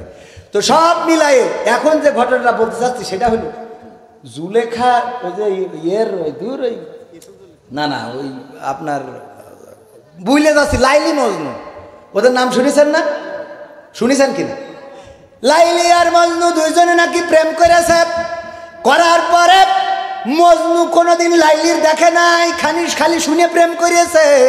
এরপরে মজনু লাইলির দেখার জন্য লাইলির বাড়ির গেটের সামনে যেয়ে বসে রয়েছে, কিন্তু মজনুর কথা হইলো দেখা করব, লাইলির কথা হইলো দেখা করবো না। মজনু বসে আছে গেটের সামনে। এখন এইটা যখন লাইলি শুনেছে, বললো আমাদের গাই গরু আছে, দুধ দহন করে আমার মজনুরে খাওয়া, প্রতিদিন দুধ পাঠাই দেয়, ওর সইরা এসে দুধ খাওয়াই দিয়ে যায়। এইটা শুনেছে আমার ওই ভাই চলে গেছে বসে দুধ খাওয়ার জন্যে, আমিও যাইয়ে বইছি ওখানে দুধ খাওয়ার জন্যে। আমার হুজুরও গেছে, দেখছে ফিরি যখন, তাহলে একটু লাইলির প্রেমে পাগল হয়ে এক গ্লাস দুধ খাইয়ে যায়। চেয়ারম্যান বলছে আমি বাদ থেকে লাভ কি, উনু বসেছে সব বসা। এখন আগে মজনু ছিল লাইলির প্রেমে কয়জন, এখন হয়ে গেছে 100 জন। বলছে লাইলি গো, এখন তো আর দেশি গরুতি সার্ভিস দিচ্ছে না, এখন বিদেশে অস্ট্রেলিয়ান গাই লাগবে। তাহলে কি করতে হবে? অস্ট্রেলিয়ান গাই ছাড়া এই দুধ আর কভার করা সম্ভব না। কেন? এখন তো আগে মজনু ছিল একজন, এখন হয়ে গেছে 100 জন। কি করি তাদের দুধ সামাল দেব? বলছে আমার আসল মজনু কিটা একটু খুঁজে দাও। বলছে আমরা কি করি খুঁজে দেবো? বলছে তোমাদের মাথায় কোনো ঘেনু নেই, আমি বুদ্ধি শিখাই দিচ্ছি। আজকে এই খালি গ্লাসটা নিয়ে যাও, নিয়ে যেয়ে বল বাপ, ওগো আমার ভাইরা, ওগো মজনুরা, যারা লাইলিকে ভালোবাসো, আজকে লাইলি একটা গ্লাস দুধ চাইয়েছে, এই যে ছুরি পাঠাই দিয়েছে আর খালি গ্লাস পাঠাই দিয়েছে, একটু কেটে দুধ দাও। এখন যে চেয়ারম্যানের কাছে ধরিয়েছে, বলছে আমার কাউন্সিল বিচার আজকার আছে, চলি গেলাম। আমার ওই ভাই ধরিয়েছে, বলছে আমি নামাজ পড়াতে হবে। হুজুরি ধরিয়েছে, বলছে মাদ্রাসায় বেনবেল্লা উঠেতে আমার ছাত্র পড়াইতে হবে। আমার ধরিয়েছে, আমি বললাম কাল আবার মাহফিল, সব উঠে গেলাম। শুধুমাত্র ওই যে অরিজিনাল ইউসু, ওই যে জুলে কিরা মজনু, ও বসে আছে। ওর কাছে যখন গেছে, বলছে এই গিলাসে লাইলি রক্ত চেয়েছে, একটু রক্ত দাও। বলছে দাও। ছুরিটা আপনি ঘেসাং করে কেটে ভরিয়ে দিয়ে বলছে নাও, পাঠাই দিয়ে বলবা যে মজনু দিয়েছে। অরিজিনাল মজনু পাওয়া গেছে না যায় নাই? নকলগুলো উঠেছে না ওঠে নাই? ওগো আমার ভাইয়েরা, আল্লাহর প্রেমে যারা পাগল হবে তারা বলবে ইন্না সলাতি ওয়া নুসুকি ওয়া মাহইয়ায়া ওয়া মামাতি লিল্লাহি রাব্বিল আলামিন। এই কথা বলবে এই জন্য যে আমার জীবন, আমার মরণ, আমার নামাজ, আমার কুরবানি, অনুসুকি আমার কুরবানি, সব কাজ জন্যে, আমার সন্তান সন্ততি কাজ জন্যে, আমার জায়গা জমি কাজ জন্যে। আল্লাহ দিয়েছে তাই আছে, আল্লাহ না দিলে তো নাই। তাইলে আমাদের পকেটের টাকা কার জন্যে রে? কার জন্যে? কথা কয় না। আল্লাহর জন্য যদি হয় তাইলে আল্লাহর টাকা আপনার পকেটে, কত বড় সাহস আপনার! এখন আপনারা কি করবেন? কিছু টাকা বুঝ করে দেবেন, আর আমি দেখবো কারা ওই যে নকল যদি উঠে যায় বলবেন এইটা নকল রে। কথা ঠিক আছে বাজার? এখন নকল কিটা প্রমাণ হয়ে যাবে। আমি নকল হইতে চাই না। ও আমার সজল ক্যামেরাম্যান, টাকা দাও। বই না, বই তো পরে হইবে না। আমার ওই যে এভাবে ভালো কাজ করা যায়, যারা দেখেন ওই যে ইসলামের বেসিক নলেজ নিয়ে প্রশ্নের বই করেছি, আপনারা ক্যামেরাম্যানের কাছ থেকে সংগ্রহ করবেন, 50 টাকা দাম। আর আমার গানের বই শেষ হয়ে গেছে। এখন আমায় না দিয়ে নিলি হবে না, কারণ আমার আল্লাহ বলেছে ইয়া আইয়ুহাল্লাযীনা আমানু লিমা তাকুলুনা মা লা তাফআলুন। কিডা হরিদাবতে হেফসানা হবে সাহেব, হাফিজ ইউনূস উনার দিন চলে না, উনি দেশ কেন? ও মজনু, অরিজিনাল মজনু। আল্লাহ, আপনিও মজনু, আমার দাদা দাদির নামে আর এক মজনু, আমিও এক মজনু। আল্লাহর পাগল। কার পাগল? আল্লাহর পাগল। আল্লাহর জন্য হিলফুল ফুজুল অনেকগুলো উদ্যোগ গ্রহণ করেছে এই যুব সমাজ। এই যুবকেরা আল্লাহর নবী একটা সমাজ সংস্কারের জন্য সংগঠন করেছিল, তার নাম কি? হিলফুল ফুজুল, সেই নামে এই সংগঠন। সুতরাং আল্লাহ রাসূলকে যদি ভালোবাসি, যুবকদের এই ভালো কাজটাকে যদি ভালোবাসি, তাইলে আমরা এই কাজের জন্য, আমি ব্যক্তিগতভাবে 500 টাকা দিলাম। আল্লাহ আমার বউ আজকে এখানে আছে, আল্লাহ হায়াত বাড়ায় দাও। আমার মাও আছে, আল্লাহ কবুল করে নাও, সন্তানাদিদেরকে কবুল করে নাও। আপনিও দেবেন? ছেলের জন্য ইলিয়াস পড়তেছে মাদ্রাসায়। দেখেন আসল মজনু আজকে সব পাওয়া যাচ্ছে। ওই চাচা এখনো তো প্রেমের বয়স আপনার যায়নি, কি ব্যাপার? নকল হলি হবে না, শোনো ও বাচ্চাটার জন্য যাক যুক্তি একটা পেয়েছে, বলছে আপনি উঠছেন কেন? তা বলছে একটু চলি যাবো। তা বলছে বসেন, আপনি বসেন, শেষ করে যাবেন। তা বলছে যে শেষ করে যাবো, বলছে আপনি ওই না সরি বলছে উঠছেন কেন? তা বলছে একটু পিসাব ফিরতে যাবো। তা বলছে পিসাব ফিরতে যাবেন, তা লাইট নিয়ে যাচ্ছেন কেন? তা বলছে লাইট নিয়ে না গেলি, বলছে লাইট ঠিয়ে যান, না হলে আপনি আবার আসবেন না। তো ও দাঁড়ায় খানিক খুঁজ দিছে, বলছে কার খোঁজেন? বলছে ভাতিজার। কেন? তা বলছে ভাতিজার কাছে লাইটটা দেবো, ও যেন বাড়ি নিয়ে যায়। তার মানে ও কি থাকবে? ও বোঝা গেল তো কত বড় শয়তান। বলছে ভাতিজার খুঁজছিস, লাইটটা দেবো, ও যেন বাড়ি নিয়ে যায়, মানে লাইট নিয়ে যায় কাছে। আল্লাহ কত কথা কব, আমার তো 1 ঘন্টায় হয় না, আমি মোটামুটি 3 ঘন্টা লাগে আমার ওয়াজ করতে। 3 ঘন্টা না হলে আমি পাই শেষ করতে পারি না। এটা লাইন করে এটা লাইনে নিয়ে আসবো, তা আমার সব দলের লোক আছে, আওয়ামী লীগের, বিএনপি, জামাতে, জাসদের, বাসদের, আর আমি তো নিজেই বাংলাদেশ জাতীয়তাবাদী আওয়ামী জামাত ইসলামের লোক। সুতরাং আমার সব দিক ম্যানেজ করে কথা বলতে হয়। আমার দলটার নাম শুনতে পাইছেন তো? বাংলাদেশ জাতীয়তাবাদী আওয়ামী জামাত ইসলাম, ওই দলের আমিরে জামাত। ঠিক আছে না? শোনা সবাই মুসলমান, তো ঝামেলা করে লাভ আছে? সবাই মুসলমান না? হ্যাঁ, তাহলে আমার ইমাম সাহেব মুহতামিম সাহেব সভাপতি, উনার সন্তান ইলিয়াস, উনার জন্য 1000 টাকার ক্যাডকেডি নোট দান করলো। আল্লাহ দানকে কবুল করে নাও। আমার ভাইজান 500 টাকা দিয়েছে, দাদা দাদি নানা নানির জন্য নাকি 500 নাম কি যেন ভাইজানের ভুলে গিয়েছে, জাহিদ হাসান ভাই 500 টাকা, 2টা বঙ্গবন্ধুর লোন নোট, ওই যে জন্মবার্ষিকীর নোট, আর আমি 500 দিয়েছি, আর একজন কিরা 500 দিয়েছে, তা ভুলে গেছি, পরে বই মনে পড়লে বলি দিবানে। আল্লাহ দানকে কবুল করে নাও, নেখায়াত দিয়ে দাও, মনের স্বপ্ন পুরা করে দাও। এইবার বলেন 5000, 10,000, 1000, 2000, 500 আমার মা বোনেরাও পর্দার অন্তরালে যারা আছেন, আমার গর্ভধারিণী মাও আছে, আমার খালাও আছে। আজকের এই মাহফিলে আমার এই গ্রামে বোনের বাড়ি হওয়ার কারণে এসেছে।